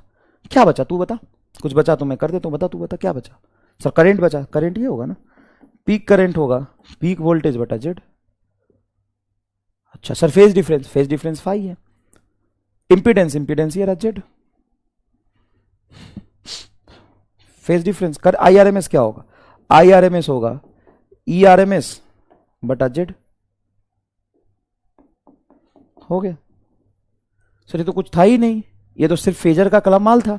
हाँ, तो फेजर का कमाल ही तो पढ़ना है, फेजर का कमाल ही तो पढ़ना है सर। पावर लॉस ले, मैं बताता हूं पावर लॉस। बता, पावर लॉस में एमआर स्टार का फील दूं? पावर लॉस में एमआर स्टार का फील दूं? सुन, तो अगर मैं प्योर रेसिस्टेंस की बात करूं तो प्योर रेसिस्टेंस में तुम्हारा पावर लॉस क्या आया था सर? प्योर रेसिस्टेंस में एवरेज पावर लॉस आया था IRMS इंटू VRMS। एग्रीड? हाँ सर, यही आया था। अच्छा, प्योर इंडक्टर में क्या आया था सर? प्योर इंडक्टर में power loss, average power loss 0 आया था। नहीं नहीं नहीं सर, वो तो प्योर कैपेसिटर में आया था। हाँ, तो प्योर कैपेसिटर में करंट साइन में तो वोल्टेज तुम्हारा sine minus pi by two का फेज डिफरेंस 0 हो गया था। उसी तरीके से प्योर इंडक्टर में भी 0 हो जाएगा।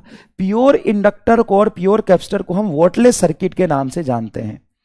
प्योर इंडक्टर को और प्योर कैपेसिटर को हम वोल्टलेस सर्किट के नाम से जानते हैं। किस सर्किट के नाम से जानते हैं? वोल्टलेस सर्किट के नाम से जानते हैं। Pure inductor and pure capacitor को किस नाम से जानते हैं? वोल्टलेस सर्किट के नाम से जानते हैं। देखो, वोल्टलेस सर्किट के नाम से जानते हैं।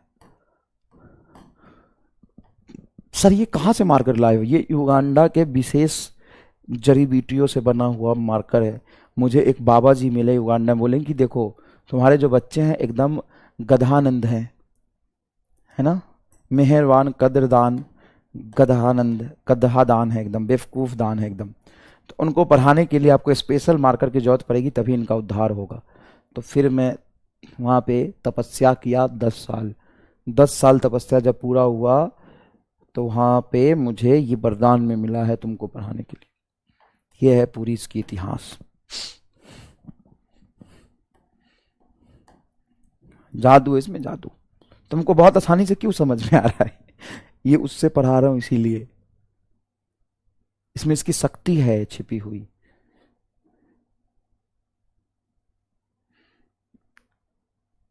सर हमारे गांव में भी ऐसा। तो तुम्हारे गांव ही तो युगांडा में है, तू ही तो युगांडा वासी है। तुमको दे दूंगा तो तू मास्टर नहीं बन जाएगा? ये किसी को नहीं दे सकता मैं। जिसको दूंगा ना वो पढ़ा देगा और सबको समझ आ जाएगा। भाई ये स्पेशल वरदान सिर्फ मुझे मिला है सालों की तपस्या के बाद।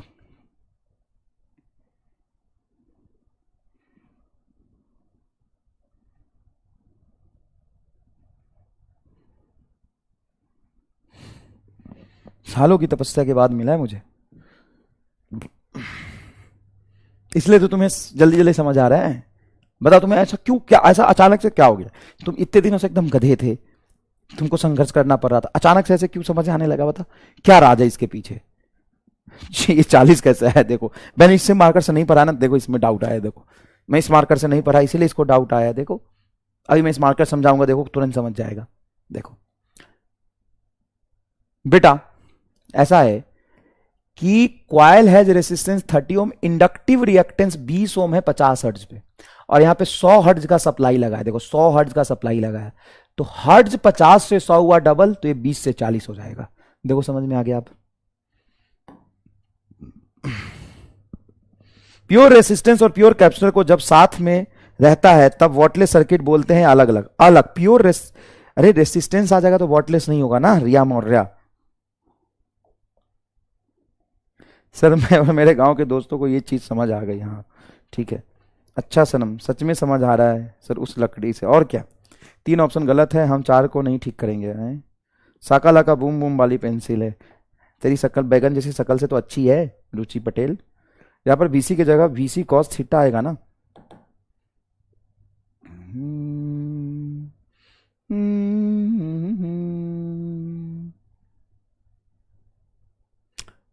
एक्चुअल में हम आरएमएस वोल्टेज लेते हैं यहाँ पे।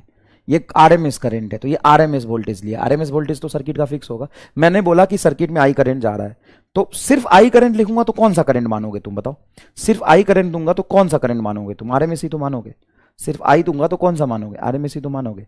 मैंने बोला था जब कुछ ना लिखा हो तो आरएमएस होता है, जब कुछ ना लिखा हो तो आरएमएस होता है। सुनो अब ये देखो, प्योर इंडक्टर अकेला और प्योर कैपेसिटर अकेला क्या वॉटलेस सर्किट होगा? प्योर इंडक्टर अकेला, प्योर कैपेसिटर अकेला क्या वॉटलेस सर्किट होगा? हाँ। प्योर इंडक्टर कहीं अकेला हो, प्योर कैपेसिटर कहीं अकेला हो तो वॉटलेस होगा। इसमें तो वॉट है। अब देखो एक जोरदार तुमको तरीका सिखाता हूं, एमआर स्टार छड़ी का पावर। देखो ये तुम्हारा करंट है, सॉरी करंट है, कुछ भी मान लेना, वोल्टेज इधर मान ले और करंट इधर मान ले, ये करंट है, और इन दोनों में फेज डिफरेंस है फाई का। सर ऊपर करंट था, ऊपर वोल्टेज था, नीचे करंट था। सर देखो इधर नेट वोल्टेज इधर है, नेट करंट इधर है। भाई इसमें वीएल ज्यादा लिया तब ना, हो सकता है अगर वीसी ज्यादा होता तो नीचे आता कि नहीं वोल्टेज आता। हाँ मैंने तो कोई भी जनरलाइज सर्किट लिया है, कोई भी सीरीज एलसीआर लिया है, क्या सीरीज एलसीआर में करंट और वोल्टेज में कुछ फेज डिफरेंस होगा? हाँ सर फाई है। करंट एंड वोल्टेज में फेज डिफरेंस कितना है? सर फाई है। देखो करंट एंड वोल्टेज में फेज डिफरेंस कितना है? फाई है।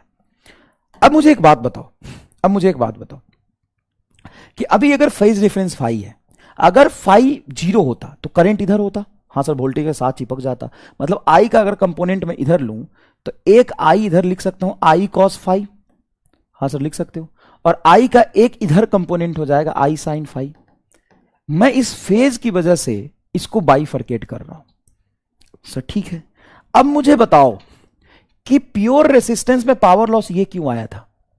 क्योंकि यहां पे जिधर करंट है उधर ही वोल्टेज था। कुछ ना लिखा हो तो आरएमएस मानेंगे।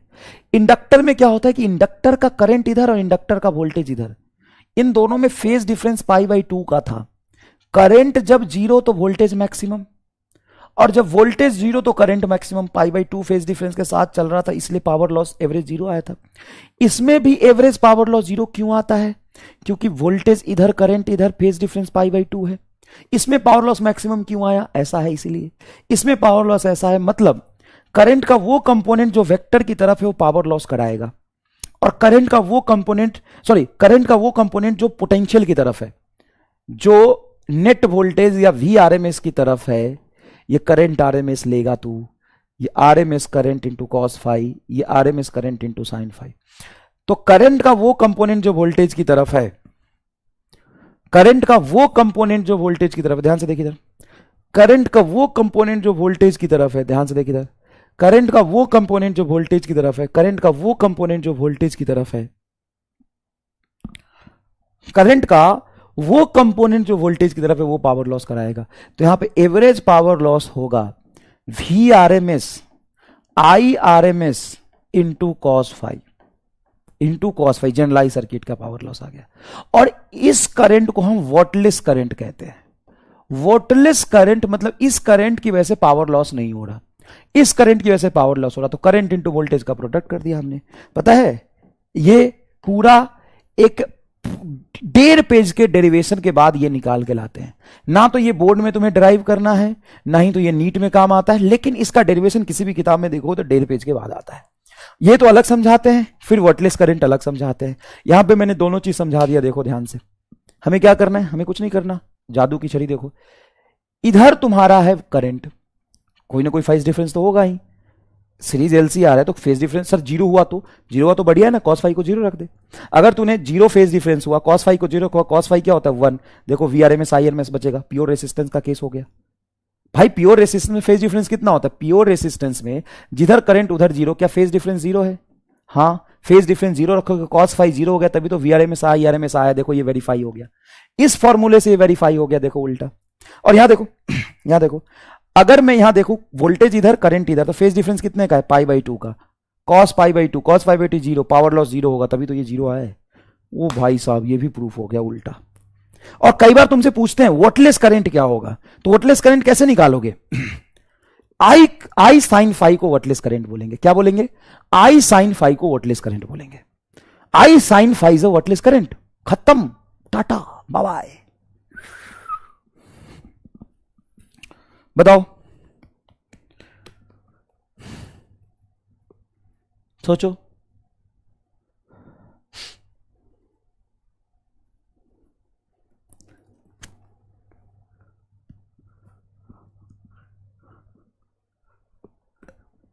बोलो, समझ में आया क्या ये चीज, कोई दिक्कत है तो मुझे से पूछ सकते हो, I am open for all. Sir हम कंपोनेंट तो वेक्टर का लेते हैं, पर करंट का तो स्केलर है ही, क्योंकि यहाँ पे फेज है तो सेम फेज में नहीं है, तो इसका वो इफेक्ट इस तरफ जो आएगा वो लिया, इसका इफेक्ट इस तरफ जो आएगा वो लिया, यहाँ पे फेज की वजह से है आ रहा है। जब हम इसको परपेंडिकुलर सम कर रहे थे, इधर 10 था इधर 10 था, तो फेज की वजह से परपेंडिकुलर था ना, वही फेज की वजह से यहाँ पे कंपोनेंट लेना है। बट करंट तो स्केलर, हाँ भैया करंट स्केलर है, वेक्टर नहीं है, लेकिन फेज डिफरेंस है, इसीलिए हम ऐसा कर रहे हैं। मान लो एक यहां पे एक बात बता, पावर लॉस जीरो क्यों आया है, क्योंकि जब तुम्हारा करंट मैक्सिमम होगा तो वोल्टेज तो जीरो होगा, जब वोल्टेज जीरो होगा, जब वोल्टेज मैक्सिमम होगा तो करंट जीरो होगा, π/2 का फेज डिफरेंस है, ये साइन में ये कॉस में चलेगा, π/2 के फेज डिफरेंस के साथ चल रहा है, तो एवरेज पावर जीरो आ रहा है। इसमें current end voltage same direction में, इसलिए पावर मैक्सिमम आ रहा है। ये वाली कहानी है, ये वाली कहानी है, समझ आ गया और क्लियर। वॉटलेस करंट फील नहीं आया, वॉटलेस करंट देख भाई, ये करंट है, ठीक है, अब ये करंट है और इधर वोल्टेज है, तो क्या मैं कह सकता हूं ये वोल्टेज और ये करंट पावर लॉस कराएगा, नहीं भाई फर्क पड़ता है ना। करंट अगर ऐसे होता और वोल्टेज ऐसे होता, करंट ऐसे होता वोल्टेज ऐसे होता, इन दोनों में फर्क है कि नहीं है, सर है। तो यहां पे फेज डिफरेंस की वजह से फर्क आ रहा, तो करंट का इफेक्ट वोल्टेज की तरफ लोगे वो पावर लॉस कराएगा, तो ये वोटिव हो गया, इस करंट की वजह से पावर लॉस हो रहा, तो V R M S into I R M S cos phi, देखो V R M S I R M S cos phi. और करंट का वो इफेक्ट जो वोल्टेज के परपेंडिकुलर है, करंट का वो इफेक्ट जो वोल्टेज के परपेंडिकुलर है, इसकी वजह से पावर लॉस नहीं होगा, इसलिए वोटलेस करंट बोल देते हैं इसको, इसलिए इसको क्या बोल देते हैं, वोटलेस करंट बोल देते हैं। बताओ क्या बोल देते हैं, सर वोटलेस करंट बोल देते हैं, बताओ क्या बोल देते हैं, वोटलेस करंट बोल देते हैं, बोलो बोलो,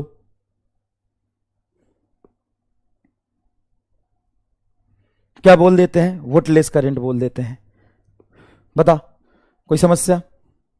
सर साइन क्यों नहीं लिया? कहां पे? सिट सिट, जिधर एंगल बन रहा होता है उधर कॉस आता है। इंपिडेंस, रेसिस्टेंस और रिएक्टेंस में क्या फर्क है? देखो, इंपिडेंस तीनों का मिला के जो निकलता है या दो का मिला के निकलता है उसको इंपिडेंस बोलते हैं। रेसिस्टेंस तो आर होता है, और इंडक्टेंस जब अकेला एक्सएल और अकेला एक्सी का जो रेसिस्टेंस आता है उसको इंडक्टेंस कहते हैं। पावर जीरो होने से ही तो वोल्टलेस करंट हो जाएगा, पावर जीरो होने से वोल्टलेस करंट हो जाएगा। हाँ, पावर जीरो होने से। पावर जीरो कब होगा? मान लो कि 5 पाई/2 है, तो कॉस पाई/2 जीरो होगा। कब? जब ये करंट परपेंडिकुलर होगा तब पाई/2 का एंगल आएगा। करंट परपेंडिकुलर हुआ तो सारा करंट वोल्टलेस करंट हो जाएगा। सही तो है?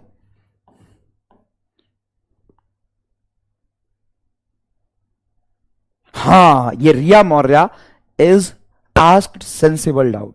तो सर क्या हम सिर्फ प्योर इंडक्टर को वोल्टलेस सर्किट बोल सकते हैं या दोनों को साथ में बोलते हैं? ये बकलोल है। प्योर इंडक्टर को हम वोल्टलेस सर्किट बोलते हैं, प्योर कैपेसिटर को वोल्टलेस बोलते हैं। अकेला कैपेसिटर होगा उसको वोल्टलेस बोलेंगे, अकेला इंडक्टर होगा उसको वोल्टलेस बोलेंगे। एक और बात, जो प्योर इंडक्टर में करंट होता है ना वो वोल्टलेस करंट होता है। प्योर इंडक्टर का जो करंट होता है ना वही वोल्टलेस करंट होता है। प्योर इंडक्टर का जो करंट होता है वही वोल्टलेस करंट होता है। और बताओ,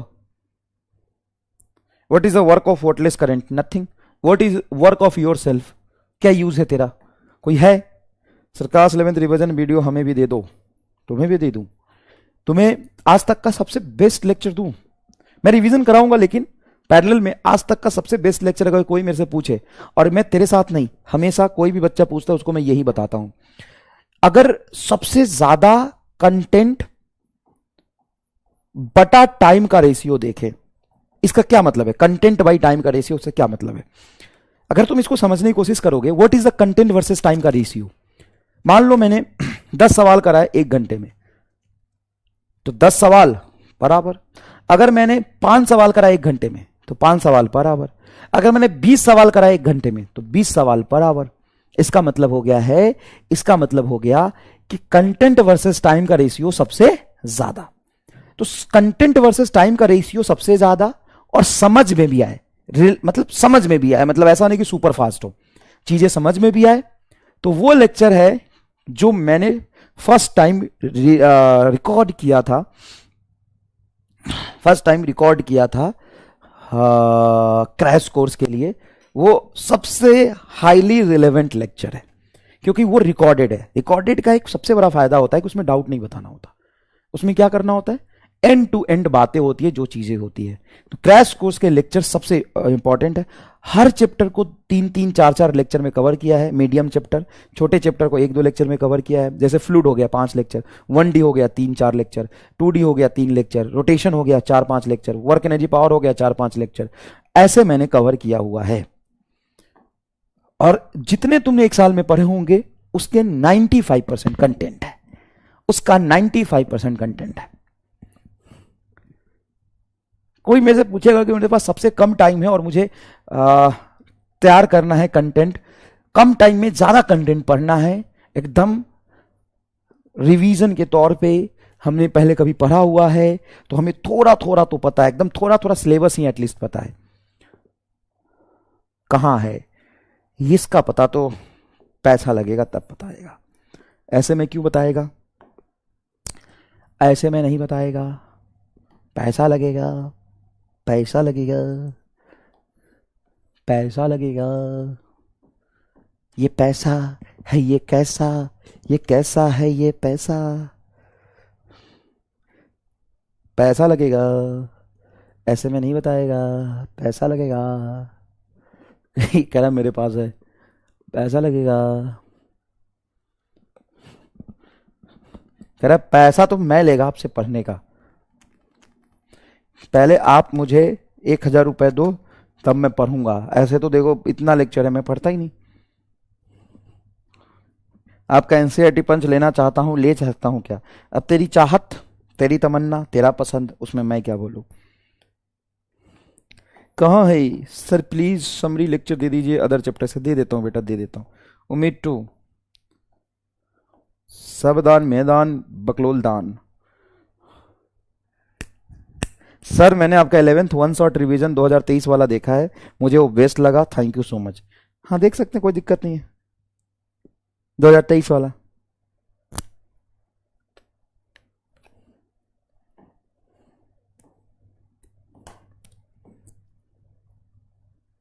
सर क्लास 11 रिवीजन वीडियो हमें भी दे दो प्लीज। हैं प्लीज सभी कोई सर को क्लास 11 क्रैश कोर्स वीडियो देने बोलो, जिस तरह सर यकीन में दे रहे हैं। ओ भाई साहब, ये बातें तुम तक कहां से पहुंच जाती है सारी।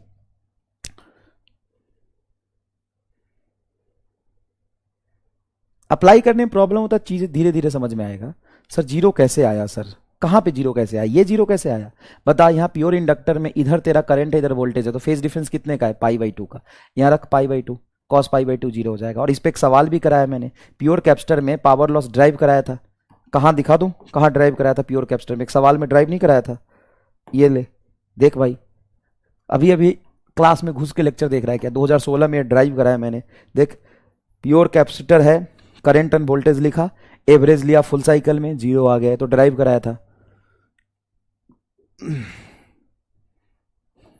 चलो मुझे बताओ, अगर मैं एसी सोर्स के साथ रेसिस्टेंस को जोड़ दूं और एसी सोर्स के फ्रीक्वेंसी को वेरी करूं, तो क्या रेसिस्टेंस वेरी करता है? नहीं, प्योर रेसिस्टेंस की वैल्यू तो कांस्टेंट रहता है, ये फ्रीक्वेंसी पे डिपेंड करता ही नहीं, इसको फ्रीक्वेंसी से कोई लेना देना है ही नहीं।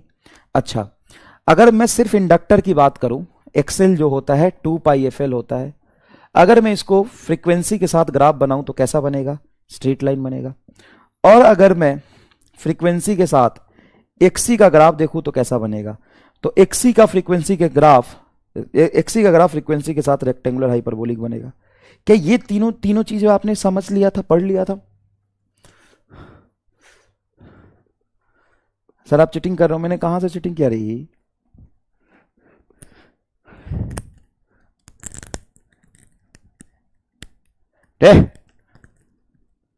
तो थप्पड़ मारूंगा, 4 टुकड़ी खाएगी तू ऋषि कॉल करते।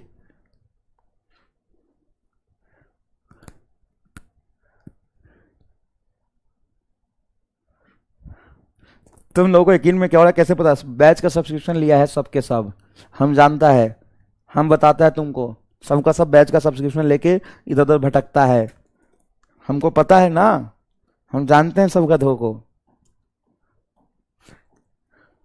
कोई हेल्प नहीं करता हूं, आज ही बोला है, गोली मार दूंगा। यकीन बैच की बहुत हेल्प करते हो, कोई हेल्प नहीं करता, कोई हेल्प नहीं करता। आज ही उनको बोला है, आज तुमको ही बोल रहा हूं। कहां से हेल्प है, बताना बताना कैसा हेल्प बता। हर टॉपिक एक्सप्लेनेशन तो होगी ना, सबकी एक्सप्लेनेशन एकदम। सर खजाना पर आपका 11th रिवीजन हो गया कंप्लीट और 12th का भी कंप्लीट होने वाला है। ये अपने अलग दुनिया में चल रहे हैं। ये कह रहा है कैश या चेक, 20 किलो बैगन दे दे तू, यही बहुत बड़ी बात है। 20 किलो बैगन पहुंचा देना मेरे घर पे, बोलना बोलना।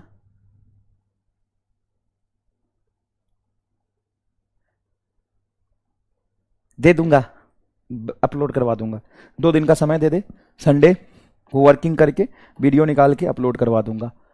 रो मत, रो मत, और उसको देख ले, है ना। उसके बाद में एक लेक्चर लेके, मतलब तुमसे पूछ लूंगा कैसा है, समझ में आ रहा है, कितना नहीं आ रहा है, क्या आ रहा है, कितना इफेक्टिव है, फिर उसके अकॉर्डिंग आगे का प्लान भी हम लोग कर लेंगे।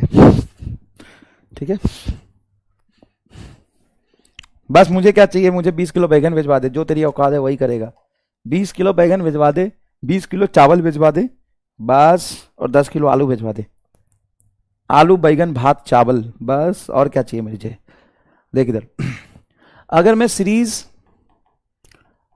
आरएल सर्किट की बात करूं, और सीरीज आरएल सर्किट में जो इसका इंपिडेंस आएगा जेड, वो होगा √R² प्लस एक्सएल का स्क्वायर। उसका ग्राफ अगर फ्रीक्वेंसी के साथ बनाओगे तो कैसा बनेगा बताओ।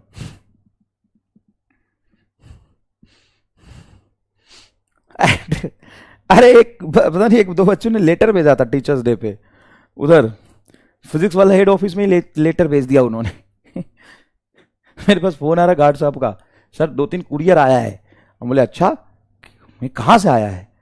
तो सर मधुबनी से आया है, गाजियाबाद से आया है, कहीं से आया है। हम क्या, अच्छा क्या है? तो कुछ नहीं सर, लिफाफा है। हम क्या लिखा हुआ है? तो एक चिट्ठी है, मतलब मैंने बोला खोल के देखो, कोई दिक्कत नहीं, बताओ क्या है। तो सर एक लेटर लिखा हुआ बस। हम की धत तेरी की, जब भेजना ही था तो कुछ कलम भेजता, कुछ डायरी भेजता, कुछ काम की चीज चिट्ठी लिख के भेज रहा, वो तो ऐसे भेज देता कहीं मैसेज। पैसा खर्चा कर दिया। चिट्ठी लिख के भेजने में एक बात बताओ, चिट्ठी लिख के भेजा तुमने, अब चिट्ठी में लिख रहा है सर आई लव यू, ऐसे ऐसे सर आई यू आर ये that, you are that and you are dash and you are very much dash, sir you are very much dash dash dash, sir I dash I you dash and I dash be are dash dash dash, sir dash dash इसलिए dash. अरे तो तू ऐसे ही message कर देता Instagram पे, मुझे mail कर देता, मैं पढ़ लेता उसको, जब डैश डैश ही करना था तो। उसमें यार एक पेज डैश डैश करके भेजने से क्या फायदा बताओ? क्या तुमको कुरियर का पैसा लगा, स्पीड पोस्ट किया, कागज खरीदा, ग्रीटिंग्स बनाया, फूल बनाया, उसको भेजा, क्या मतलब? कुछ कलम कॉपी भेजते, कलम भेजते, कुछ कुछ भेजते, क्या मतलब बताओ? हम ठीक है रख दो, ले लेंगे। देखो इसमें नेता सर फीलिंग है, अरे बैगन पर फीलिंग है, तुम्हारी भी फीलिंग है, फीलिंग के लिए दिल और दिमाग चाहिए, वो दोनों गायब है तुम्हारे में, कहां से फीलिंग? सर फीलिंग समझो, फीलिंग क्या फीलिंग?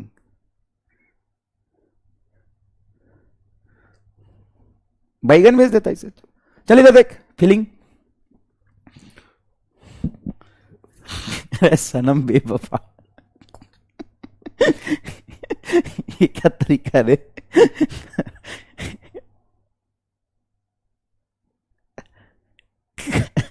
ऐसा मत करना, कभी सच में मिलो तो सर ये बैगन लो, ऐसा मत करना, बेइज्जती हो जाएगी, इज्जत है मेरी कुछ समाज में। फीलिंग अब आधी जनता सच में समझ लेगी ये मास्टर को कोई फीलिंग ही नहीं है, कोई कद्र ही नहीं है, मजाक कर रहा हूं बे, पढ़ ले। सनम बेवफा सनम बेवफा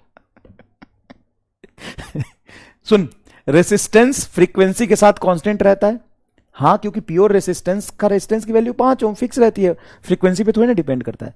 लेकिन एक्सएल फ्रीक्वेंसी के डायरेक्टली प्रोपोर्शनल होता है और एक्सी होता है 1/2 पाई एफ सी। तो जो एक्सी है वो फ्रीक्वेंसी के इनवर्सली प्रोपोर्शनल होता है, ऐसा ग्राफ बनेगा। अब मुझे बता, अगर आरएल सर्किट हो तो उसमें जेड का ग्राफ फ्रीक्वेंसी के साथ कैसे चेंज होगा? सर एक्सएल तो सीधा था और ये कांस्टेंट था, इन दोनों को इस तरीके से हम ऐड करेंगे, तो बताओ लॉजिकली सोचो कि इन दोनों का सम क्या यही आएगा, क्योंकि ये 0 है, कुछ ज्यादा है, हाँ, फिर इन और इनका सम थोड़ा ज्यादा आएगा, फिर इसका यहां आएगा, फिर इन दोनों का यहां आएगा, फिर ये बढ़ता जा रहा है। तो कुछ रफली ग्राफ बनाओगे, मतलब एग्जैक्ट नहीं, कुछ रफ ग्राफ बनाओगे तो क्या कुछ इस तरह का ग्राफ बनेगा कि नहीं बनेगा बताओ? क्योंकि देखो आर की वैल्यू तो कांस्टेंट है, तो अच्छा मान लो फ्रीक्वेंसी जब 0 है तो फ्रीक्वेंसी 0 होगा तो एक्सएल 0 होगा क्या? हाँ सर एक्सएल 0 होगा, ये आर के बराबर आएगा, आर के बराबर आएगा। जैसे जैसे फ्रीक्वेंसी बढ़ेगा तो आर तो फिक्स रहेगा, ये बढ़ता जाएगा तो जेड का वैल्यू ऐसे आएगी रफली, सोचो। हाँ, अब मैं अगर तुमसे बात करूं सीरीज आरसी सर्किट का, तो सीरीज आरसी सर्किट का कैसा बनेगा ग्राफ बताओ? सीरीज आरसी सर्किट का ग्राफ कैसा बनेगा? ये होगा तुम्हारा कुछ जेड वर्सेस फ्रीक्वेंसी का ग्राफ। तो सर जेड बराबर आ जाएगा आर स्क्वायर प्लस एक्सी का स्क्वायर, और देखो जैसे जैसे फ्रीक्वेंसी बढ़ेगी ये घटेगा, पहले ये इनफाइनाइट है, तो पहले ये 0 रखोगे तो ये इनफाइनाइट, ये आर, तो इन्फिनिटी और आर का सम इनफाइनाइट होगा, धीरे धीरे घटता जाएगा घटता जाएगा घटता जाएगा, और जब ये 0 होगा, जब ये 0 होगा तो मिनिमम ये आर के बराबर तो बचेगा ही ना। क्या ऐसा कुछ ग्राफ बनेगा? हाँ सर, ये पहले आर होगा और धीरे धीरे इन्फिनिटी पर जाएगा, ये पहले इन्फिनिटी होगा धीरे धीरे मिनिमम जाएगा, तब आर तक तो पहुंचेगा ही पहुंचेगा। क्या क्लियर है? क्लियर है? क्लियर है? क्लियर है? ओके। अगर मैं ये बोलूं सीरीज एलसी सर्किट है, तो एलसी सर्किट का जेड वर्सेस एफ का ग्राफ कैसा बनेगा? सर ये तो कॉम्प्लिकेटेड हो जाएगा। सर सोचो, एलसी सर्किट है तो एलसी सर्किट में जेड का ग्राफ होता है, जेड का इक्वेशन होता है एक्सएल माइनस एक्सी, होता है क्या? हाँ। अब जब तुम फ्रीक्वेंसी 0 रखोगे तो एक्सएल और एक्सी को जोड़ना है, फ्रीक्वेंसी जब 0 रखोगे सिंपल सम हो रहा है इसका, सर सब्ट्रैक्शन हो रहा है, अच्छा सब्ट्रैक्शन हो रहा है, ठीक है। तो जब इन दोनों को तुम सब्ट्रैक्ट करोगे, ये इन्फिनिटी ये 0, तो इन्फिनिटी ही रहेगा, हाँ, और धीरे धीरे ये घट रहा है और ये बढ़ रहा है, तो इसकी वैल्यू थोड़ी घटेगी और इसकी वैल्यू बढ़ेगी, तो इन्फिनिटी से थोड़ा कम ये ऐड हो जाएगा, तो क्या कुछ ऐसा बनेगा? हाँ सर, कुछ कुछ इस तरह का ग्राफ बनेगा, कुछ इस तरह का ग्राफ बनेगा।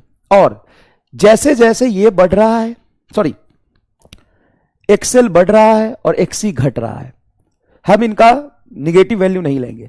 जैसे जैसे तुम्हारा, या एक्सी माइनस एक्सेल कर ले, कोई दिक्कत नहीं इसमें, ये भी तो कर सकता है ना, एक्सी माइनस एक्सेल, तो एक्सी इंफिनिटी और एक्सेल जीरो, तो ये होगा।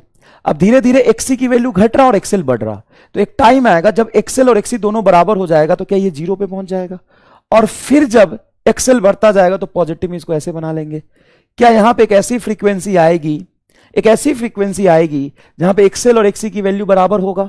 भाई मेरे एक चीज बता, मान ले ये 200 है और ये 0 है, अब ये 200 से घट रहा और ये 0 से बढ़ रहा, तो एक बार कभी ना कभी इनकी वैल्यू बराबर होगी ना कहीं ना कहीं, और जहां बराबर होगी क्या ये इसको रीच कर जाएगा, 0 हो जाएगा क्या जेड, जब एक्सेल एक्सी बराबर होगा। कब होगा, तो लिख लेना, इफ एक्सेल बराबर एक्सी, एक्सेल की वैल्यू होता है ओमेगा एल और एक्सी की वैल्यू होता है 1 अपॉन ओमेगा सी। ओमेगा यहां ले जाओगे ओमेगा स्क्वायर और सी को, एल को नीचे ले आओ, 1 अपॉन एल सी, तो ओमेगा बराबर हो जाएगा 1 upon root L C. Omega को लिखो 2 पाई एफ, तो एफ बराबर 2 पाई नीचे, एफ बराबर 1 upon 2 pi root L C आएगा। इस फ्रीक्वेंसी पे एक्सेल और एक्सी बराबर आ रहा, इसी को हम कहते हैं रेजोनेंस फ्रीक्वेंसी। इसी को हम क्या कहते हैं, रेजोनेंस फ्रीक्वेंसी। जब सर्किट में इंपेडेंस 0 हो जाएगा, देखो ना ये जेड की वैल्यू क्या हो गई, 0 हो गई। पता है इतना मेहनत मैंने क्यों किया, जनरली तुम किताब पढ़ोगे तो 90% किताब में, आई गारंटी एनसीईआरटी इंक्लूडिंग, 90% किताब में इतना डिटेल में डिस्कशन नहीं है। वो डायरेक्ट पता किसकी बात करते हैं, सीरीज एलसीआर का, सीरीज एलसीआर, और डायरेक्टली बोलते हैं कि सीरीज एलसीआर में जेड का जो इक्वेशन होता है वो होता है root under R square plus Excel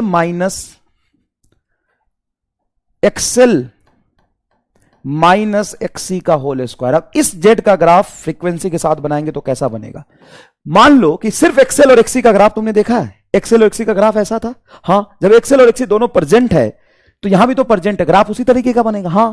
लेकिन जब एक्सेल बराबर एक्सी हो जाएगा तो ये 0 तब भी इंपीडेंस आर के बराबर रहेगा। कुछ इस तरह का बनेगा क्या, ऐसा बनेगा क्या, ये एग्जैक्टली सिमेट्रिक नहीं होता, ये कुछ ऐसा होता है और फिर कुछ इस तरह का आता है, एग्जैक्टली सिमेट्रिक नहीं होता ग्राफ। यहां पर देखिए जब इंपीडेंस मिनिमम है तब रेजोनेंस फ्रीक्वेंसी पे मिनिमम इंपीडेंस आर के बराबर आ जाएगा। तुमको क्या करना है, तो असल में तुमने अकेला पढ़ा आर का, अकेला पढ़ा एल का, अकेला पढ़ा सी का, फिर दो के पेयर का पढ़ा। अब जब तीनों प्रेजेंट है तो कैसा बनेगा, सर जब तीनों प्रेजेंट है तो इंपीडेंस तो घटेगा, देखो यहां पे घट रहा है, सर ये बढ़ रहा है, ये इसलिए बढ़ रहा है कि ये जेड नहीं था ना, अगर ये होता तो इसको यहां ले जाता, हां सर। तू ऐसे समझ कि जब एल और सी के दो थे, बस एल और सी दो थे, एल और सी दो थे, तो उसका वेरिएशन ऐसा था, ये घटा था फिर बढ़ा था। एल और सी 2 था तो क्या इन दोनों को तो जोड़ रहे हो, तो एक बढ़ रहा है और एक घट रहा है, इन दोनों को जोड़ दो। तो जब इन दोनों को जोड़ोगे तो इन दोनों में कम फ्रीक्वेंसी पे ये डोमिनेंसी होगा, हां सर, क्योंकि इसकी वैल्यू कम इसकी ज्यादा है तो ये डोमिनेंसी होगा। ज्यादा फ्रीक्वेंसी पे, हाई फ्रीक्वेंसी में ये 0 हो जाएगा और ये हाई होगा, तो ग्राफ ऐसे नीचे आएगा फिर ऊपर उठ जाएगा इसके वजह से।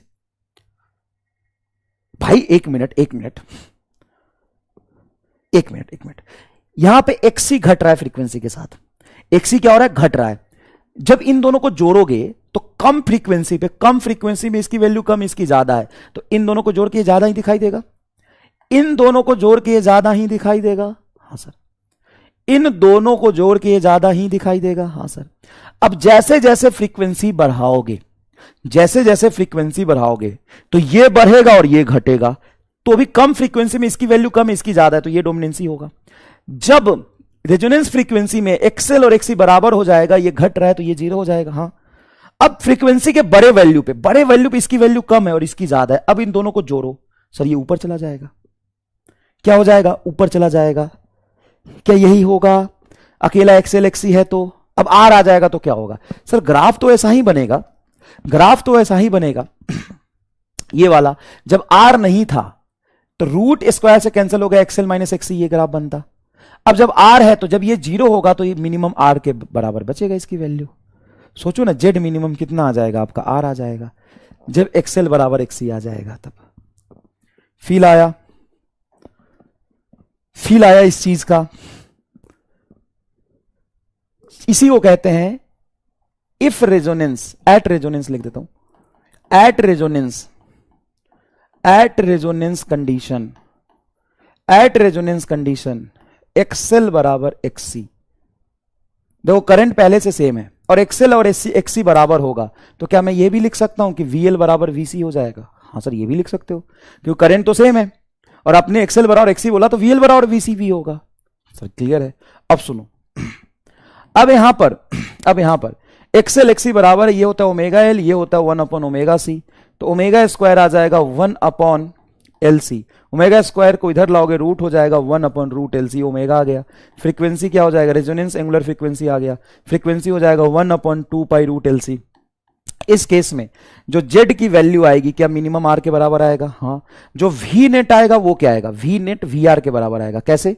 तो वी नेट का फॉर्मूला लिख लो। चलो, वी नेट का सीरीज एलसीआर में फॉर्मूला क्या था? Root under VL minus VC का whole square plus V R का स्क्वायर। अब तुम कह रहे हो वीएल बराबर वीसी है, सॉरी वीएल बराबर वीसी है।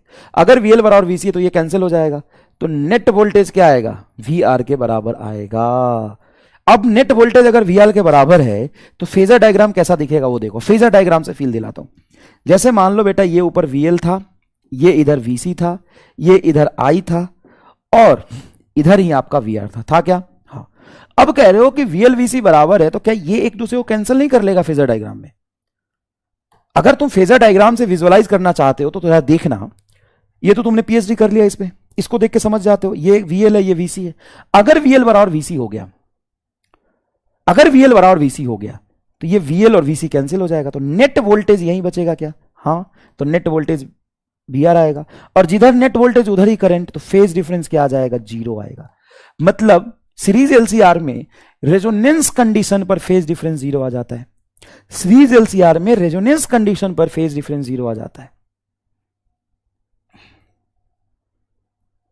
समझ में आया? समझ में आया बेटा? इस पर एक सवाल कर लो पहले तो, इस पर एक सवाल कर लो जिससे तुमको फील आ जाए। एक सवाल कर लो बेटा, प्लीज प्लीज, एक सवाल। एक सवाल जरूरी है सनम, एक सवाल जरूरी है सनम। देखो एक सवाल कर लो, फील आ जाएगा। ये देखो, ये तुम्हारा बैटरी है जिसका ईएमएफ है E0 साइन ओमेगा टी, ठीक है। अब यहां पे तुम्हें बोला है कि in series RCL circuit potential difference across R L and C are 30 volt, ये 30 वोल्ट आर के क्रॉस, एल के क्रॉस 60 वोल्ट और सी के क्रॉस 100 वोल्ट दिया है। सोनी figure the EMF of the sources. सुनो मेरी बात, तुम्हें वीआर दिया, वीएल दिया, वीसी दिया, तो नेट वोल्टेज जो होगा इन तीनों का मिला के वही बैटरी का नेट वोल्टेज होगा। हाँ, तो वी नेट बराबर होगा root under VC 100 VL 60, 100 minus 60 का होल स्क्वायर प्लस 30 का होल स्क्वायर। 100 माइनस 60 कितना हो जाएगा? 40, 40 का स्क्वायर प्लस 30 का स्क्वायर का रूट, ये हो जाएगा 50 वोल्ट। लो, एक सवाल जरूरी है सनम। लो बताओ, तुमको समझ में आई ये चीज? ये चीज पल्ले पड़ा कुछ? ये करके दिखाओ। इन एलसीआर सर्किट आर है 10 ओम, एक्सएल है 8 ओम, एक्सी है 6 ओम। टोटल इंपीडेंस क्या होगा? अरे यार बकलोल, जेड बराबर होता है एक्सएल माइनस एक्सी का whole square plus R square. XL क्या है? एक्सएल है 8, एक्सी है 6, 8 माइनस 6 का होल स्क्वायर, 8 माइनस 6 का होल स्क्वायर प्लस 10 का होल स्क्वायर। 8 माइनस 6 क्या हो जाएगा? 8 में 2 का होल स्क्वायर, तो 2 का होल स्क्वायर 4, 10 का होल स्क्वायर 100, रूट 104। रूट 104 क्या 10 ही आएगा? 10.2 ऐसा कुछ आएगा, 10.2। ये देखो पहला आंसर, पहला आंसर आएगा क्या? पहला आंसर आएगा क्या? ये सवाल देखो, ये इंडक्टर है बेटा, ये कैपेसिटर है, ये रेसिस्टर है और यहां पे एक हमने बैटरी लगाया। इस बैटरी का वोल्टेज है 20√2 साइन ओमेगा टी। यहां पे एक्सएल है बेटा 4 ओम, एक्सी है तेरा 4 ओम, रेसिस्टेंस है तुम्हारा 5 ओम। इस एमीटर की रीडिंग बताओ। Find reading of ammeter, find reading of ammeter, find reading of ammeter. मजा आ जाएगा, मजाक नहीं कर रहा, मजा आ जाएगा। निकाल सर, तो सीरीज एलसीआर सर्किट। हाँ बता इंपीडेंस कितना होगा सर? जेड बराबर होगा एक्सएल माइनस एक्सी का whole square plus R square. XL minus XC का whole square plus R square. अब जितना एक्सएल है उतना एक्सी है, तो 4 से 4 कैंसिल हो जाएगा ये, तो रूट अंडर आर का होल स्क्वायर आर बचेगा। जेड मिनिमम हो जाएगा और वो आर के बराबर होगा, आर 5 ओम है।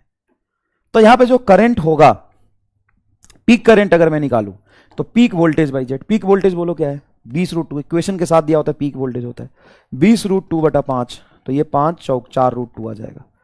तो और रीडिंग जो होता है वो आरएमएस होता है, रीडिंग होता है वो आरएमएस होता है। 4√2 बटा √2, √2 से √2 कट गया, 4 एम्पियर। रीडिंग जो होता है वो आरएमएस होता है, 4 एम्पियर। 4√2 जिसने बोला उसको गोली मार दूंगा, 4√2 जिसने बोला उसको गोली मार दूंगा एसी से। ऐसे गोली भी चलता है, याद रख लियो, गोली भी चलता है, इससे याद रखियो। 4√2 जिसने बोला है उसको गोली मार दूंगा। 4 आंसर होगा। देख राघव सही बोल रहा, 4 आंसर होगा, ये सही बोल रहा। सर क्या आपने आपका नाम गूगल पर सर्च किया है? तू कर ले, मैं क्या करूं?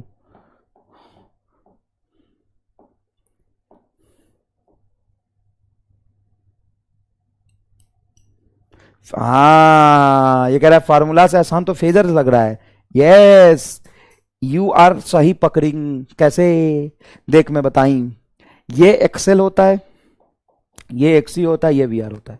अब एक्सेल एक्सी बराबर है, ये वी आर है, आर है, तो एक्सेल एक्सी बराबर है तो ये कट जाएगा, इंपेडेंस आर के बराबर आएगा। सही, वही तो बात है, और क्या है। चल मिलते हैं नेक्स्ट क्लास में, ठीक है?